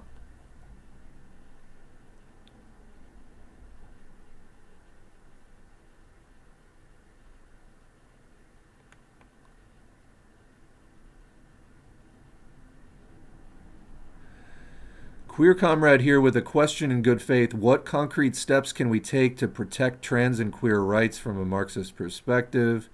Very worried about the progression of genocidal ideology from the far right. Well, I mean, it's the same steps that are being taken from a not Marxist perspective. There's already a lot of struggle going on. However, bringing in explicitly the class society. Oh, sorry, the amount of echo in my headphones just changed. Um, Marxist Paul has a good video about this LGBTQ plus rights and patriarchy, how ending class society is important for. Sorry, I'm getting really distracted. So I run like a monitor while I'm listening to this in my headphones, and sometimes it'll like shift, and right now it just shifted where I'm getting a lag. I'll adjust to it. Anyway, um, yeah, from a Marxist perspective. So what's different about the Marxist perspective versus a liberal perspective? We're not out to maintain capitalism or class society. So in other words, pointing out the class roots of queer oppression within capitalism. Um, I'm already getting. I mentioned today was going to be a shorter stream. Um, I don't know. I'm feeling myself kind of going mentally here. Also, my Firefox just froze up. Let me give this a second to just reset. Let me see if there's. Oh, God damn it. So I need a minute to reload my browser here. So I will come right back in. Um, yeah, I don't know how much more I can go into that. We're kind of like already a few hours into the stream. Start with the Marxist Paul video, and it's like anything else. I stress intersectionalism here because people shouldn't just be class reductionists. Although I've seen some Marxists push back on that, which isn't class reductionist, because a lot of the like race-based oppression and gender and sexuality-based repression, it's loading again, is rooted in class oppression as well. Although it also forms its own distinct, has its own distinct hallmarks and things. But sorry, I'm really fading on this one. But hopefully that's a bit of a beginning answer on that. I'm just letting the chat get reloaded here. I don't know what else to say. I mean, that's a very, very broad question. So no doubt somebody can give you a better answer than I just gave you there. But all right, letting the chat reload here. Here we go. All right, where were we? Yeah, I mean, is there something more specific you could ask about that? That's like a very, very broad question. Being in a union with a lot of reactionary people is frustrating. They buy into all of the anti-trans BS, quote, nobody wants to work anymore, quote, being poor is a choice, quite a bit of misogyny and racism. The way they talk about poor people and all of the hobbies, you can tell that they've lived sheltered lives. Yeah, I mean, it's so desperately unoriginal and not true. It's clear that they haven't given any thought to it. Yeah, I don't know.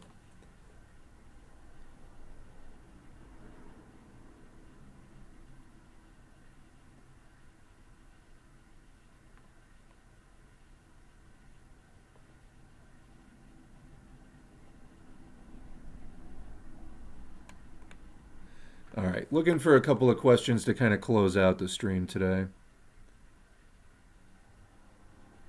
So there's some decent questions I'm kind of skipping because they're a bit, I don't have that much time anymore.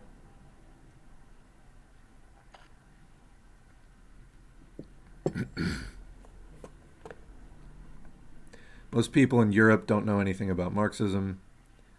Yeah. I mean, it involves study. It's unlike liberalism. You can't just kind of be like, my basic economics and leave it at that. Let's give more power to capitalists. Basically liberalism in a nutshell. Good things will surely follow. 75% of leftists are just in a state of confusion. There are so few honest Marxists left. Yeah, I mean, and so this is why an ongoing struggle against revisionism is important. Somebody was asking recently, because I did post the Arling Activista activist study,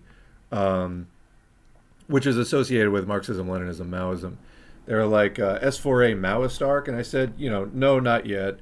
However, I mean, the extent of revisionism within the self-described Marxist-Leninist space today is honestly really getting to me. And, I've mentioned that many times, how many just like outright neo-fascists are just calling themselves Marxist-Leninist at this point.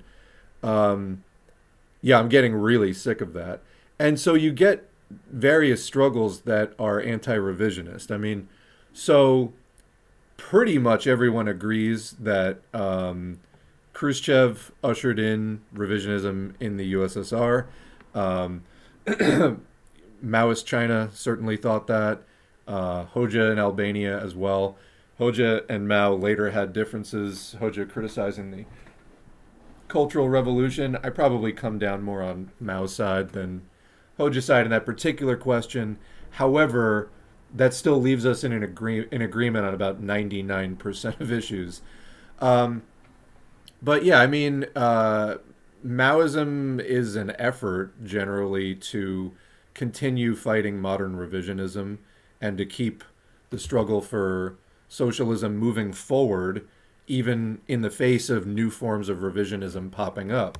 So in the same way that, Marxism-Leninism was a significant step up over the Marxism of the previous decades. Lenin made significant contributions to Marxism, kind of updated it for the 20th century, and also Lenin's struggle against the opportunism of the Second International marked a distinct ideological break at that point. Now, you could say that Lenin was just upholding Marx the way it was meant to be, and the opportunists weren't. So, in that sense, there's no discrepancy between what Lenin said and what Marx said. But we call it Marxism-Leninism because we want to account for those, like 50 whatever years between, Marx and Engels' major contributions and Lenin's. They're congruent with each other, they're in line with each other, but it's updated based on the struggles within the communist movement, or the Marxist movement anyway. Of course, it sort of branched off between, quote, socialism and, quote, communism after that point, with the Bolsheviks establishing the Communist International. Or, there's a good audiobook on the channel, The Third, Communist International.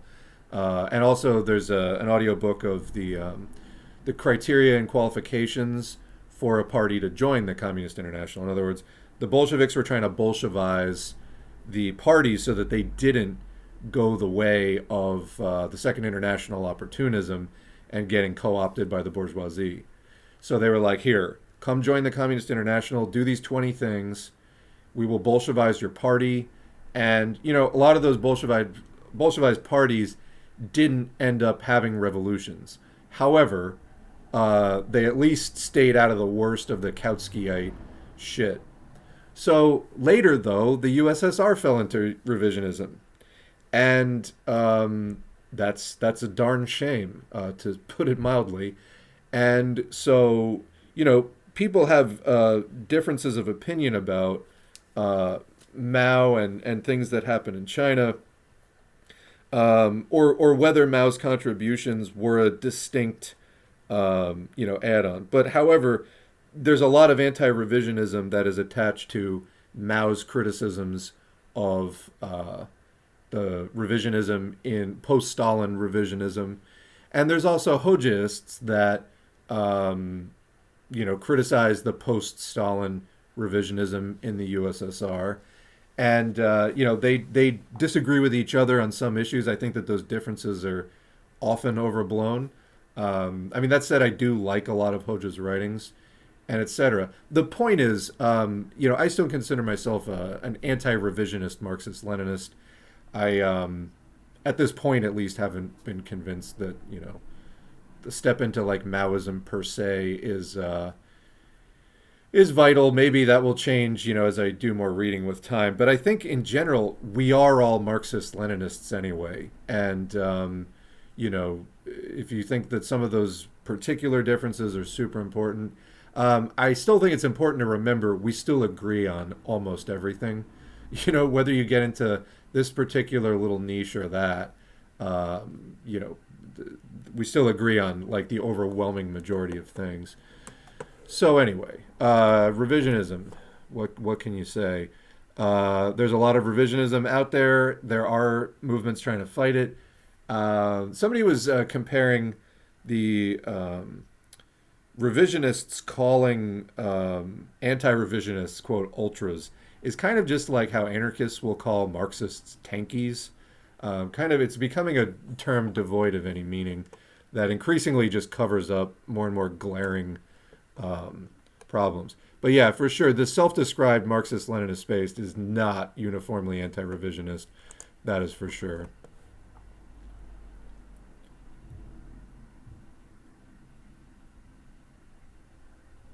The Bernie moment was probably a big moment for communism to grow out of disillusionment, but it seems like it's really staggered the step of the left. I don't know about that. We just shot into all kinds of directions, from communism to general social democracy, and others fell down the populism and LaRouche hole.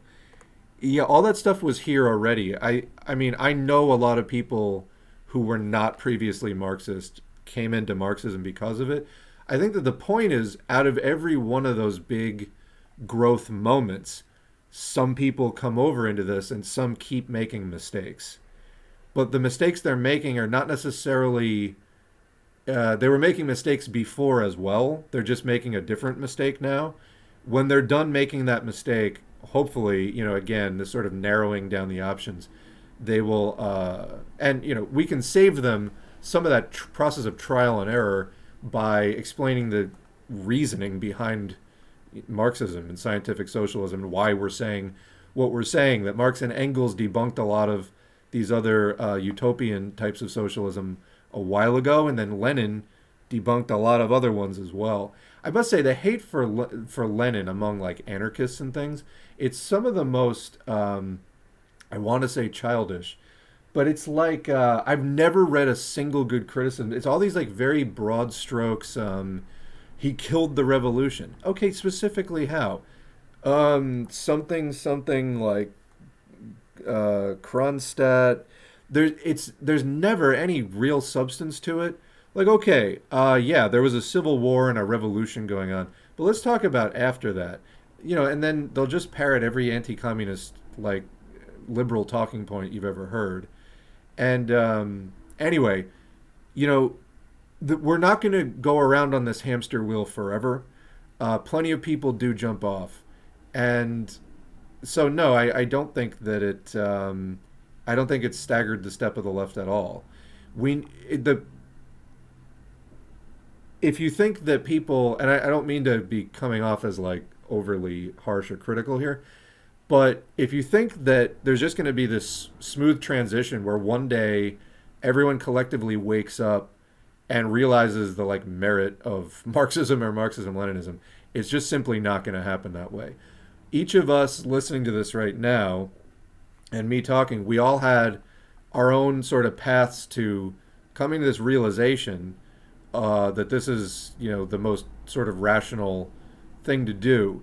Other people out there are still early on that journey, or they're making mistakes that we didn't make, and whatever. What we can do is try to shine the light more clearly on what we're doing and explain the way into this direction, and just help that process so that the trial and error gets shorter and shorter, because the system isn't gonna, it's getting more and more unstable, and it's gonna become more and more oppressively fascist the longer it goes on. So time is of the essence.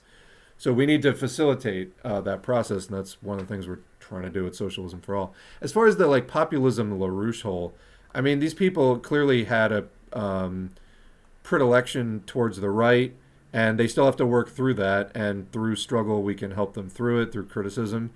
But it's not like a neat and orderly process. It can be messy. It's called a struggle for a reason.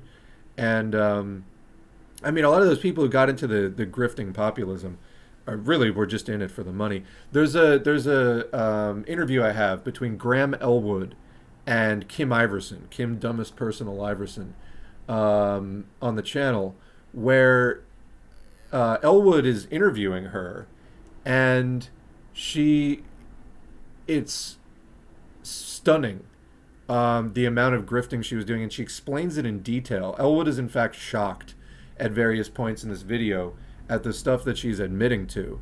She's like, well, so I went out and bought the domain theleft.com, and then I realized, hey, maybe I should actually learn what it means to be left. And you're just like, you what? Staggering. But that's where you get these terrible people who are just in it for the money. She had a career in broadcasting. She got tired of pretending to be a dating advisor, so she started pretending to be a political personality. Wonderful.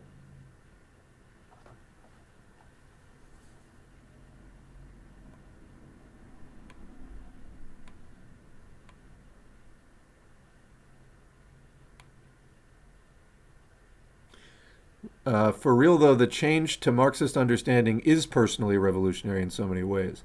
Yeah, I mean, when it's a, to use a very like overused buzzword, it is truly a paradigm shift when you switch out of false bourgeois, petty bourgeois consciousness, which doesn't match your class position, and you come into the integrity of your class consciousness aligning with your class perspective as a proletarian, propertyless worker, yeah, I mean, it can really, really, shake things up in your world, and you can see, how upside down things are, which your worldview previously was upside down, and that's why, but you're like, something's wrong, something's wrong, and then, yeah, no, it's very transformative for sure.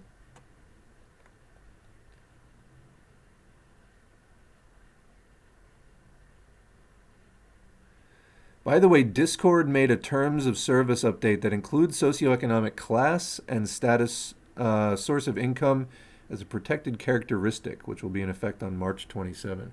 I don't really know what that means in practical terms, but interesting. That's the first I'm hearing of it.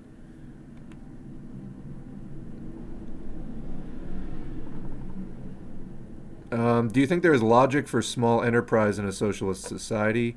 Not really. Capitalism is already doing away with most of the small enterprise. Um, the comment continues, I understand the strong benefits of socialism for those who are having their labor exploited. What about people who have very small enterprises of exchanges of goods and services? I've always wrestled with that.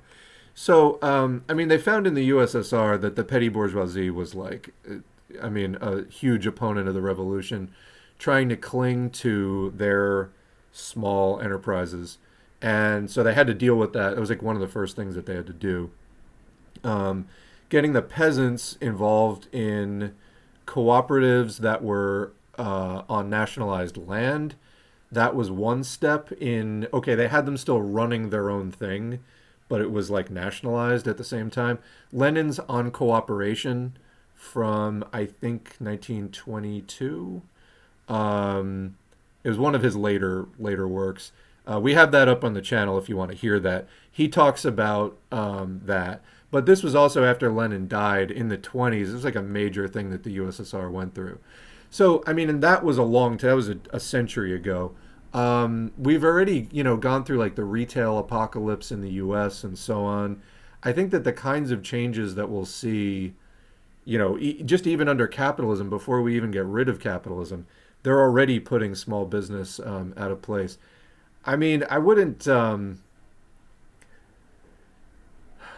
I don't know that it would have any kind of significant role whatsoever. No, not really. There, can be more like communally directed things. Like you can have all of your industry basically nationalized, etc.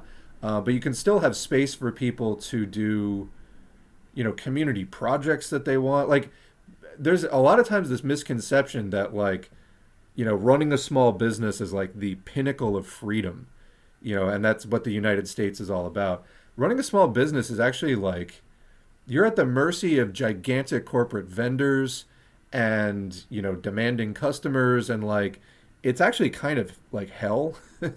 And small business owners are constantly getting ruined, and then they have debts that they can't pay off, and it's like actually massively destructive. And because everything that they has to do or everything that they do has to be commercially oriented, there's actually not nearly as much freedom as you might think. So, couching this sort of individual enterprise activity in a commercial sense, like being a small capitalist, as like, oh, it's so liberating. No, it really isn't. And, you can gain more out of, community projects in a socialist society to get that, sense of, well, first of all, I mean, even industry under socialism, there's this idea that like, in the USSR, just like Stalin was directly beaming like thoughts into people's heads, and like no independent anything was ever allowed. Some of the idea of socialism is to free people up from the alienation that goes on in capitalist society with more worker managed things. Now, there still has to be an economic plan to get away from market anarchy and those inefficiencies and things, but there is still more sort of worker involvement in what the plan is, and so on. Again, this is that dialectic between the the individual and the sort of large scale economic plan. There's certain things like how many minerals are going to get mined, that just kind of has to be planned at a wide scale level. Other things, not so much, like what's getting printed on a T-shirt, less so. Um, but I think, yeah, there's a lot bound up in that. One, as far as people seeking freedom in having a small business, it doesn't have to be a business. It can be a community project that is non-commercial in orientation, and people can get their sort of individual power principle met in a meaningful way through that. Um, and in fact, we don't have enough of that in the United States. And then, so anyway, bottom line, I don't think people will miss the whole small business thing and all the risks and perils that come with it nearly as much as I think people have gotten themselves worked up about.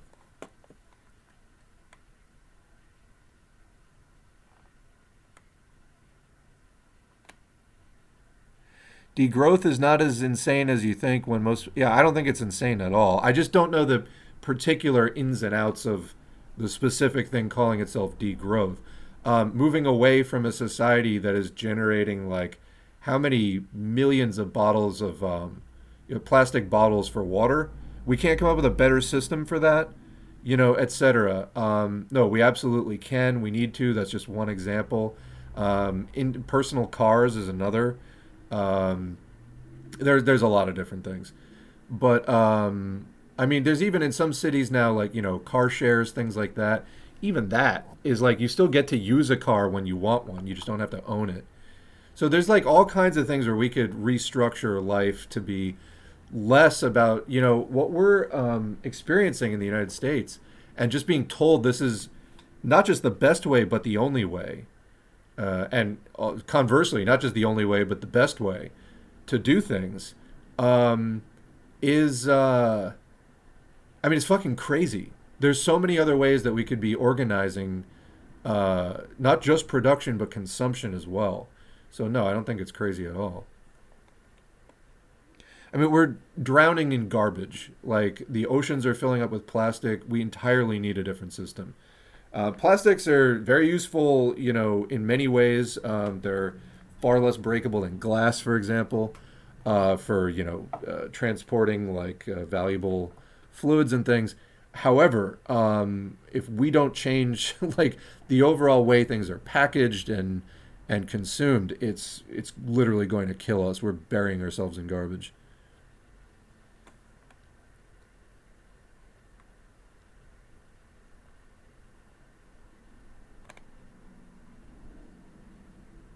Yeah, I feel like my question, this was the one about Demsen and revisionism, was more like what is to be done if revisionism takes over democratic centralism, seeing that the CPSU and even very arguably the CPC have been taken over by revisionism. Yeah, I think a lot of people wonder that. The Great Purge is probably the great example of how to deal with revisionism. I mean, yeah, so that's actually a good point, John. So I mean, um, we might have seen revisionism set in the USSR in the 1930s, had there not been swift, there not been the kind of swift action that was taken in the 1930s. So it might not have, happened in the 50s. It might have been in the 30s, and who knows what would have been different then. But yeah, I think you kind of have to stop it before it starts. It is difficult to combat.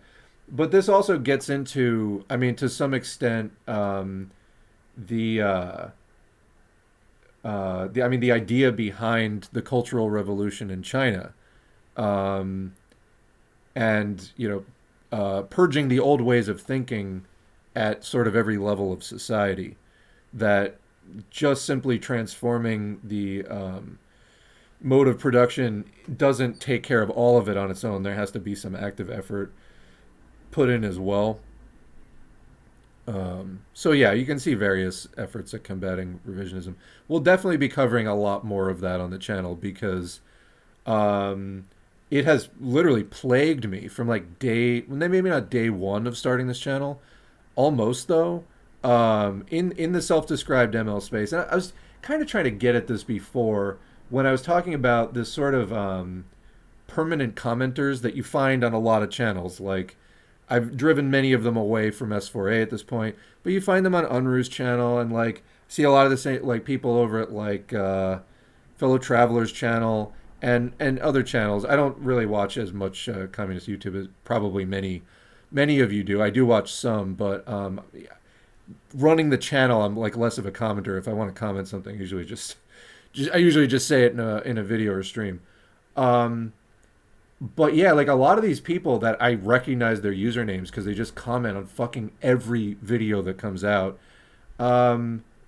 There's a lot of really bad opinions going on, like a lot of really bad opinions. And that has bugged me from like day one. It's been very confusing, in fact, because I thought, I had been exposed to Marxism in the past, but I hadn't really studied it. That was studied as deeply as would be needed to like join a party, etc., stuff like that. I had been exposed to various things and I had done some reading, but I really wanted to get into it and do the reading. As I was saying at the beginning of the stream, doing the reading with an audience is a somewhat different experience than doing it alone. But anyway, it was shocking, and I really struggled with like what's going on here because okay, I'm new to this. I'm just entering this space, but these people sure as fuck seem really wrong to me. And I was like, what the fuck is going on? I was really scratching my head for a while. And I'm like, no, it's just like the self-described Marxist-Leninist space is like devoured by revisionism. And people who don't like crush it get drowned by it. That's pretty much what happens.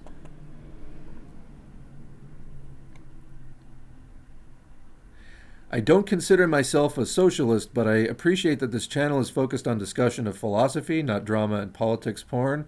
I appreciate any sincere discussion of beliefs in good faith. Well, I would just push back a bit. Our theory is not mere philosophy. I mean, the point is to change it, and we really take that to heart. This isn't just about beliefs. Marxism is not a religion; it's a social science. So, yeah, I mean, I actually hate philosophy myself. Like when I start reading, a work of philosophy per se, I mean, just my eyes roll back into my head. I can't stand it. Can I follow it? Yes, but does it usually feel relevant to me? No. I more of a sociologist, and so, understanding.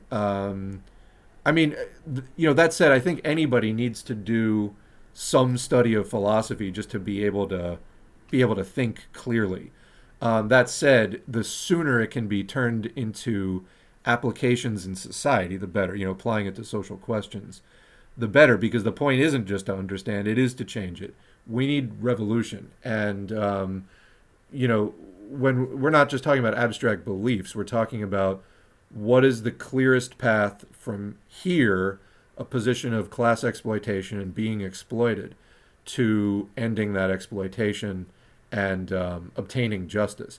Now, there's a philosophy of justice. There are philosophies of social organization. But, I mean, dialectical materialism, historical materialism are focused very, very specifically against capitalism and on advancing the dialectic of production. So, yeah, So I mean, I appreciate the support, but I don't like things to be sort of dragged down into like, oh, we're just discussing our beliefs. This is a lot more than beliefs. Marxist theory is closely linked with the history of experimenting with application through organization and revolution and socialist construction. So anyway, I appreciate it, but I think we think of it a little differently than you're thinking about it. But I get it. It's not just like, personality drama, and it's not, just current events politics, bourgeois politics porn. Yeah, because that, hey, bourgeois politicians spoke. Guess what? They said capitalism good, and maybe we should fight another country. Or maybe not.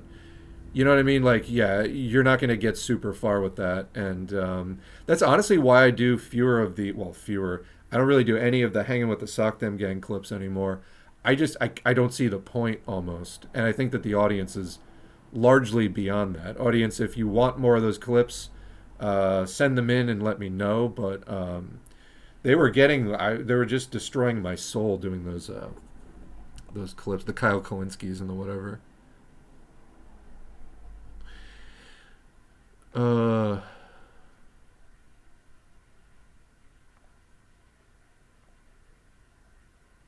yeah, so I mean, the same person says, I deeply respect Marx as a social theorist, very profound. But if you're, Marx held that revolution was necessary. So if you are, respecting Marx as a social theorist, but then rejecting revolution, you don't respect Marx as much as you think you do. So I just want to like really, really, really hammer that home. This is not like a spectator sport. I really, really want to hammer that home. And sort of this effort to reduce Marx to just sort of a guy who thought about stuff. No, no. I mean, Marx was constantly calling for action and involved in organizations that were oriented around revolutionary action as soon as humanly possible. You want an example of that? Um, Go to the channel on YouTube and type in Marx on guns. You can add 1850 if you want. This is the speech where the famous under no pretext quote comes from. But in it, Marx is describing how to do proletarian organizing in the early days of the bourgeois governments being set up after the revolutions of 1848 in Europe. And he's like, from the get-go, set up a parallel workers' government. Like, this was not abstract. This was very concrete. And this was some of the revisionism that Lenin was pushing back on in the early 20th century, was people constantly trying to reduce Marx to a liberal. And no, Marx was a revolutionary. Anyway, just as Marxists, we need to constantly emphasize that. Because there's no lack of people trying to dilute it.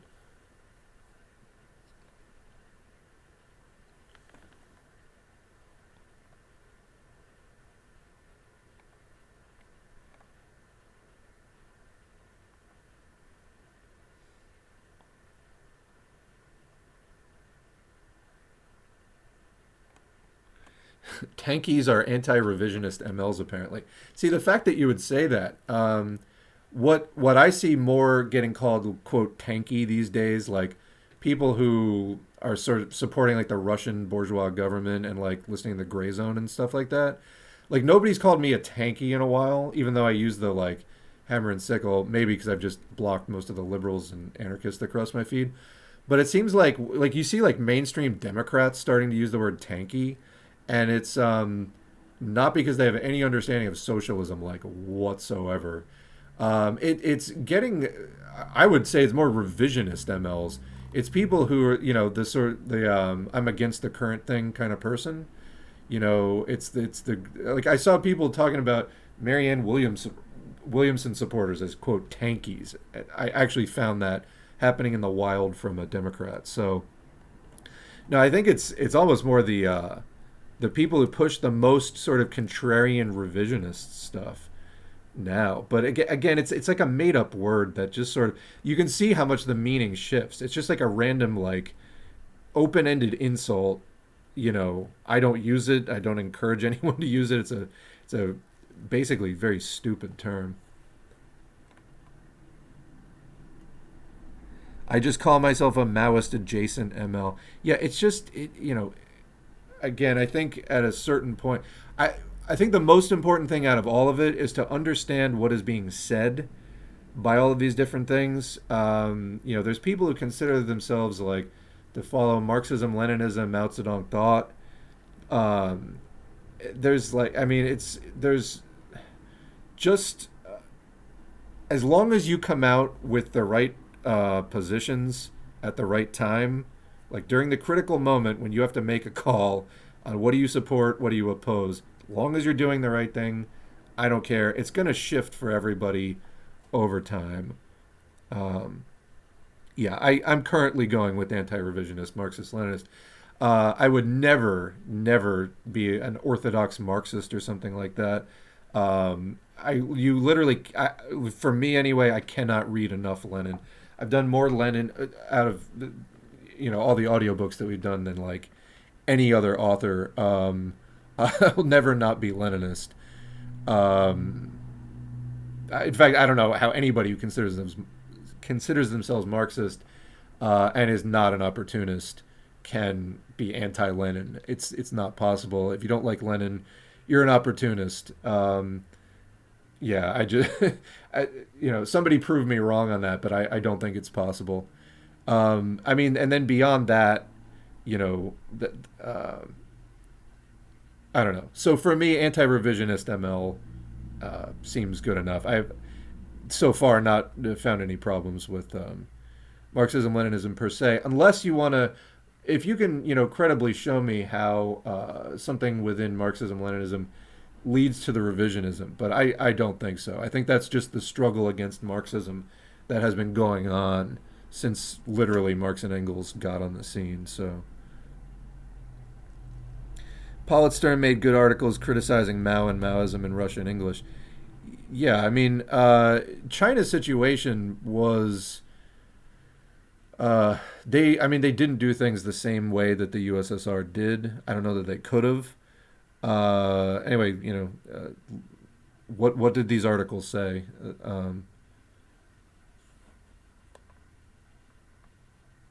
I guess anyone can self-describe themselves as an ML or MLM, but explicitly saying you're anti-revisionist will make it hard for someone to hide their revisionism. Although, I mean, again, take it with a grain of salt. It's very easy to label yourself something. It literally takes no effort at all. That's why I'm saying what really matters is what positions you come up with. Because I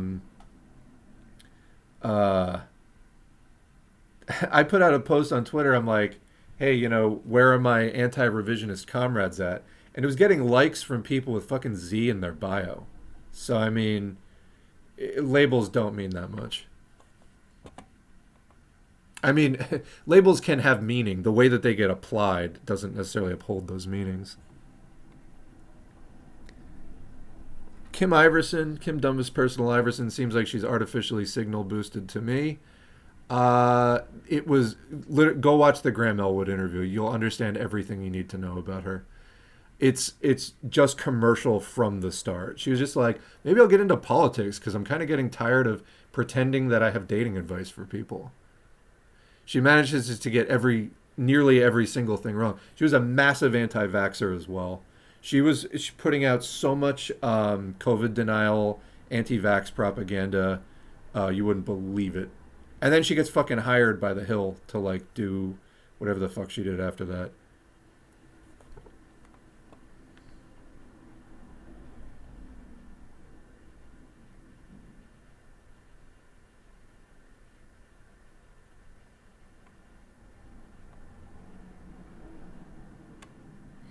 The only thing that matters in Maoism for me is the Cultural Revolution. People's War or other techniques used by Mao are just not fit for rich Western countries or any modern country.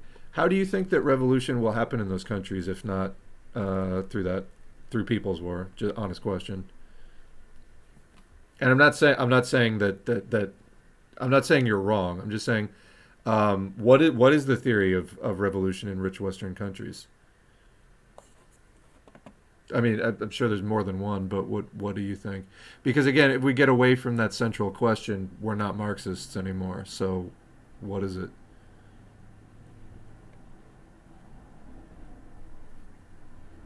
A lot of anarchists love to point to that one Richard Wolff thing where he recites some weird, out of context quote, purportedly from Lenin along the lines of, "We are building state capitalism before we can build socialism." Yeah, so I know that quote. I got into a whole thing about this with an anarchist, and they were absolutely refusing to admit that they were wrong about what it meant. Let me pull that up. That's actually worth mentioning. Oh, here it is. The tasks involved, I think this is it. The tasks involved in the building of the revolutionary proletarian state. Is this it?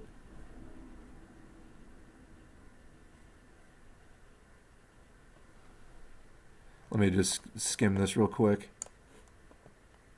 Actually, I'm not sure that this is it. Let's see. Lenin State Capitalism. Yeah, I still have this stuff from when I was looking up this recently. Where is it?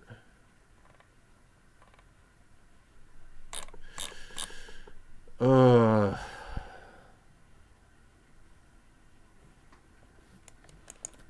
right. I'm getting this thing. This is the kind of headspace we're in today, so we might as well go into it. Yep, of course, from Libcom, there's Lenin acknowledging the intentional implementation of state capitalism in the USSR.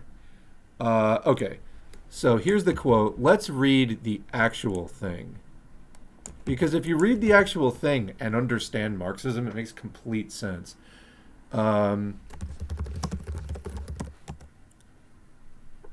So this is from the Tax in Kind, it looks like. I'm not sure that this is...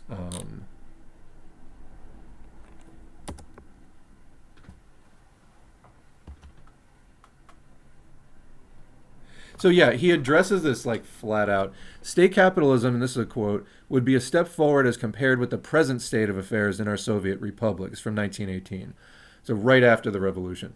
If in approximately 6 months' time, state capitalism became established in our republic, this would be a great success and a sure guarantee that within a year, socialism will have gained a permanently firm hold and will have become invincible in this country.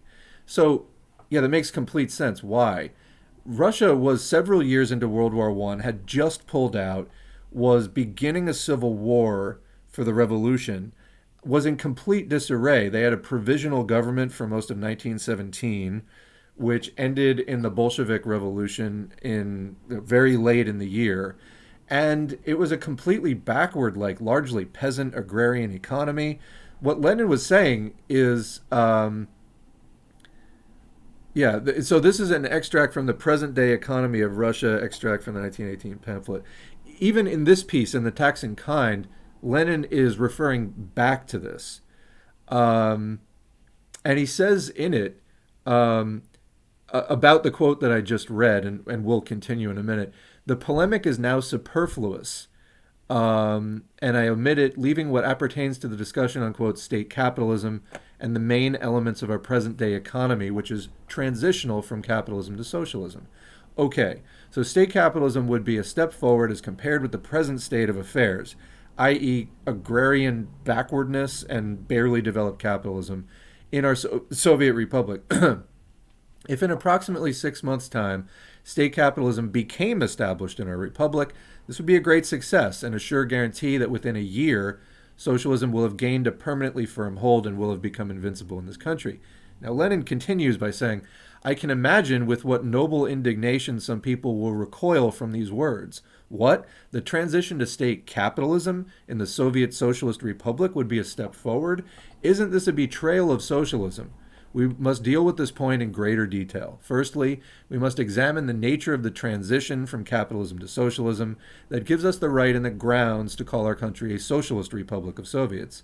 Secondly, we must expose the error of those who fail to see the petty bourgeois economic conditions and the petty bourgeois element as the principal enemy of socialism in our country. This is what I was talking about earlier, what the USSR found out early on. They tried to deal with in part through the cooperatives and the nationalization of the land. Thirdly, we must fully understand the economic implications of the distinction between the Soviet state and the bourgeois state, which again, anarchists are not going to make that distinction because to them, they don't see the correct view is the state emerges out of class society. The anarchists try to put the state first, like the state is the problem and creating class society. That's not... It's a product of and attempts to uphold class society. Whoever the ruling class is needs a state to enforce their class rule. And socialism being a transitional stage out of class society, the proletariat takes control of the state to enforce the proletariat's class rule, completing proletarianization by proletarianizing the petty bourgeoisie and the capitalist class, and then constructing socialism and reshaping society and re-educating people out of bourgeois values and things like that. Anyway, so let us examine these 3 points. No one, I think, in studying the question of the economic system of Russia has denied its transitional character. We're literally talking about like less than a year into the revolution at this point. What else would you expect? Nor, I think, has any communist denied that the term Soviet Socialist Republic that implies the determination of the Soviet power to achieve the transition to socialism, not that the existing economic system is recognized as a socialist order. So Lenin is saying right there, yeah, we haven't achieved socialism yet. That actually takes more than snapping your fingers to do that. And then Lenin gets into it. Let's talk about transition. But what does the word transition mean? Does it not mean, as applied to an economy, that the present system contains elements, particles, fragments of both capitalism and socialism? Everyone will admit that it does, except, again, maybe some very extreme anarchists. But not all who admit this take the trouble to consider what elements actually constitute the various socioeconomic structures that exist in Russia at the present time. And this is the crux of the question. Let us enumerate these elements. 1, patriarchal, i.e. to a considerable extent natural peasant farming. 2, small commodity production. This includes the majority of those peasants who sell their grain. 3, private capitalism. 4, state capitalism. 5, socialism. Russia is so vast and so varied that all these different types of socioeconomic structures are intermingled. Like this is, it's messy. This is what constitutes the specific feature of the situation. So the question arises, what elements predominate? Clearly, in a small peasant country, the petty bourgeois element predominates, and it must predominate, for the great majority, those working the land, are small commodity producers.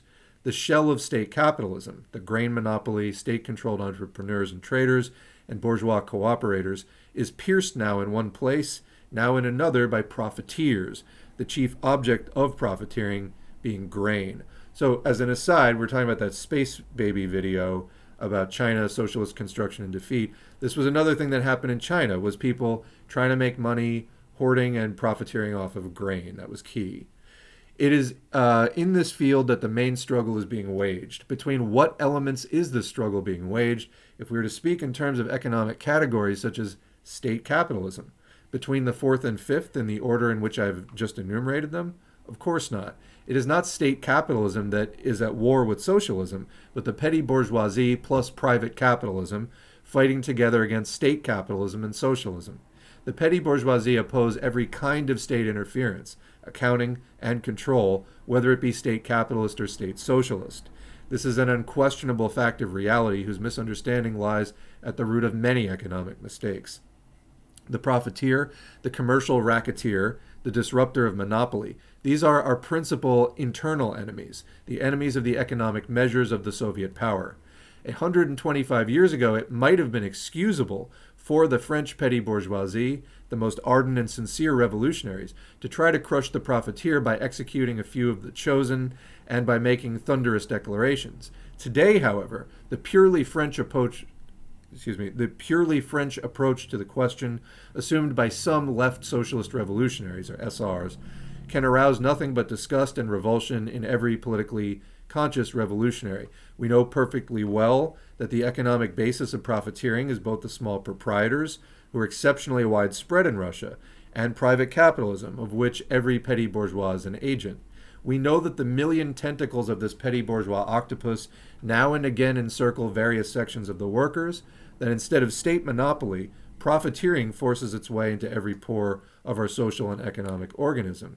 Those who fail to see this show by their blindness that they are slaves of petty bourgeois prejudices. The petty bourgeoisie have money put away, the few thousands that they have made during the war by, quote, honest, and especially by dishonest means. They're the characteristic economic type, that is the basis of profiteering and private capitalism. Money is a certificate entitling the possessor to receive social wealth, and a vast section of small proprietors, numbering millions, cling to the certificate and conceal it from the state. They do not believe in socialism or communism, and mark time, or bide their time, until this proletarian storm might blow over. Either we subordinate the petty bourgeoisie to our control and accounting, and we can do this if we organize the poor, that is, the majority of the population, or semi-proletarians, round up the politically conscious proletarian vanguard, or they will overthrow our workers' power as surely and as inevitably as the revolution was overthrown by the Napoleons and the Cavagnacs who sprang from this very soil of petty proprietorship. That is how the question stands. That is the only view we can take of the matter. The petty bourgeois who hoards his thousands is an enemy of state capitalism. He wants to employ these thousands just for himself against the poor, in opposition to any kind of state control. So out of this, you hear every reactionary Republican, libertarian, and so on. You know what I mean? Again, read Lenin, phenomenal work. No one who seriously engages this work, and that we've had enough of that, can come away with it with any lack of understanding of what was going on. Anyway, yes, good call, Hieronymus. Yeah, I hate when they quote shit like that with zero knowledge of the historical context. They just have no idea. That's what anti-communism is all about. Absolutely right. Degrowth in the U.S., sure. In Kenya, Cuba, Haiti is tone deaf. But didn't this movement come out of the imperial core, like, and is toward the imperial core? Are like, what is there to degrow in an underdeveloped economy? You know, I'm not sure that that's really what's being said most of the time by degrowth. Like, you're trying to degrow things that are colossally sprawling and wasteful. That would be things like the U.S. You're not trying to degrow things that are like underdeveloped.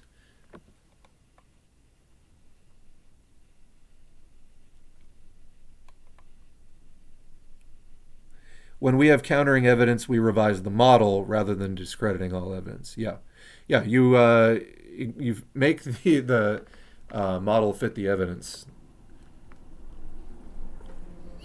Thank you so much for addressing that. This is the person talking about philosophy before. To be more specific, small enterprise or at least trade, craft, etc., seems to not have the elements of alienation that Marx correctly identified as a blight. So, but when you're, yeah, but doing like crafts or pastimes or things like that in a non-commercial way, or just making, you know, gifts for people that you make that are handmade and personal, yeah, that's totally fine. It doesn't interfere with the economic plan, et cetera, et cetera. Those are like personal items or things that are done through a community program at a community level. You know, obviously, like kids making an art project in school is not like petty bourgeois, you know? But it's also not like commercial activity. So that's where you have to differentiate people doing meaningful, fulfilling work, you know, that is not necessarily part of their formal, you know, job or like employment experience. Um, yeah, yeah, exactly. So you can do a lot of those things through collectives and stuff like that. That is essentially like one of the main things that we're trying to get away from is production for speculation and exchange. So ultimately, production for use. So the production of use values, and you know that can happen in the larger economy as a whole, and that's, you know, what we would see under fully realized communism. But I mean, in the meantime, in a socialist society, you can certainly make many opportunities for people to just make shit that they need and not have it have any commercial basis at all. But this is like the petty bourgeoisie wanting to profiteer, wanting to make a buck, wanting to insert themselves as the middleman in all of this economic activity and do retail capitalism and stuff like that.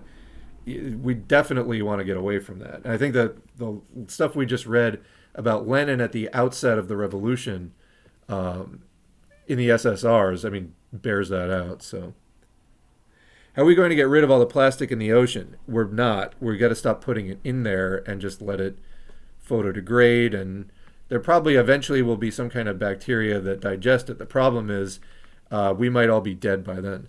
So we have to stop the pollution. Easy, get rid of the ocean. Right, yeah, these are the kinds of like things. Most of it can't be recycled. It's toxic. It does photodegrade into tiny particles. That's why fish end up eating it. And it gets into the food chain. And then we're eating a credit card worth of microplastics every week. It's really, really bad. We just have to stop producing it. Yeah, plastics are very, very hard to recycle. Most of the plastic that gets put into recycling does not get recycled. They can only really recycle it if it's a kind of plastic that people want to buy, because in the end, what are the recycling plants doing? They're creating raw materials again, which are commodities going to be bought purchased as raw materials for use in another product. And that all has to be profitable, and there may be some subsidies in various places, but the system is not working. Recycling, like in the US, does not work as advertised. It's very, very inefficient. Recycling is a good idea, but it's not going to be the solution. We have to do it, but also stop producing the way that we're producing.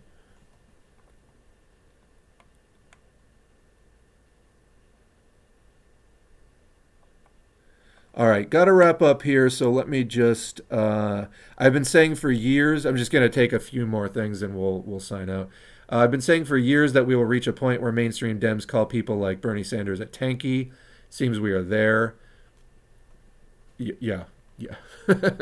It's I say since the beginning, tanky is like a meaningless term. It's just like a random insult. So Lenin's works are my favorite drugs. It's like you just get so much clarity out of it. I mean, it's amazing. It's amazing. The amount of Lenin S4A has read has me imagining his voice as Lenin. Yeah, there are some phonograph recordings of Lenin that are up on the channel where I read it in English, and then it's from Marxist.org. There's phonograph recordings of Lenin, and you can hear what Lenin sounded like. You know whose voice really doesn't sound like I think it would sound as Stalin?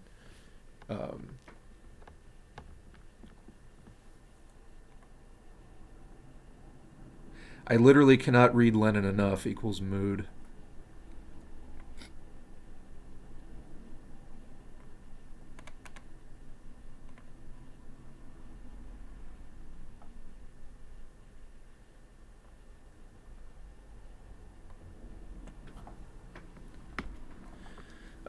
Okay, so this is, I think, back on the question of what is the theory of revolution in an advanced country, and so people are saying mass line. How do you make a real revolution? A couple of people saying mass line, and so, but I think the thing about People's War involved mostly the peasantry being liberated and governed by a socialist militia. At least that's how I know in a Western country with low peasant population, it's not possible. Also, guerrilla warfare is much more difficult in the modern world. Yeah. Anyway, we'll discuss this some other time, maybe. Has anyone heard of People's History of Ideas podcasts? Pod on Global Maoism. I've not. But thank you. I'll check that out.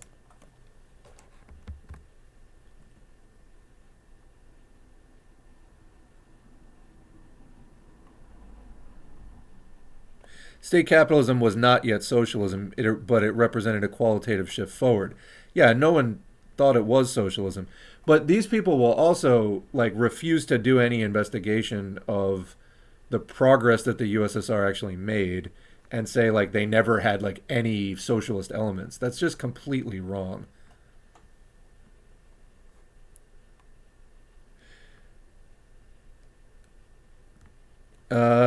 Irish protracted People's War. Well, and there's even a difference between the protracted People's War, and so there's all kinds of things. We'll get into this with some other audiobooks later for the sake of it. But not many Irish wanted to come to England, but they would have had more success in recruiting from England to attack England. Talking about the IRA. That plastic bacteria would be such a nuisance if it got loose. Just imagine plastic eating everything. Yeah, the bacteria eating all the plastic. I mean, they've already found some bacterial species that can eat plastic. It's kind of a matter of time. One of the comparisons is when trees first developed, there weren't organisms, the tree would grow, it would live however many 100 years it would live, then it would die and fall over. And for a while, trees were new on the earth, and there weren't any organisms that were evolved to digest them. So the trees just sort of piled up for a while. And eventually, it took a very long time, but eventually there were organisms that could digest all of the components of the bark. But in that time, you had this enormous buildup. And, I mean, it took a very, very long time. We don't have that kind of time to develop that plastic, although they're trying to engineer it. And it's like, talk about bourgeois solutions to bourgeois problems. Just going to make more bourgeois problems.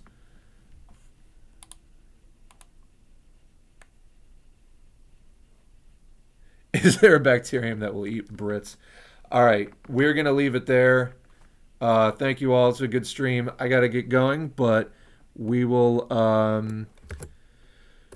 Yeah. Oh, yeah. I knew there was something else. Let us thank the patrons. Hit 150 patrons. Thank you all for the support. I'll find the thank you thing in a minute. Yeah. Thank you for your support. Patreon.com/socialism for all. Again, it's really encouraged me to keep doing this reading. Now that we've got these live streams going, I mean, we had like 60 people in here, and I have raids turned off. That's pretty good. I love that people are showing up and engaging with the discussion. This was a virtually troll-free day. So pat on the back, everybody. All right, I'm going to head out, but thanks again, and more audiobooks to come soon.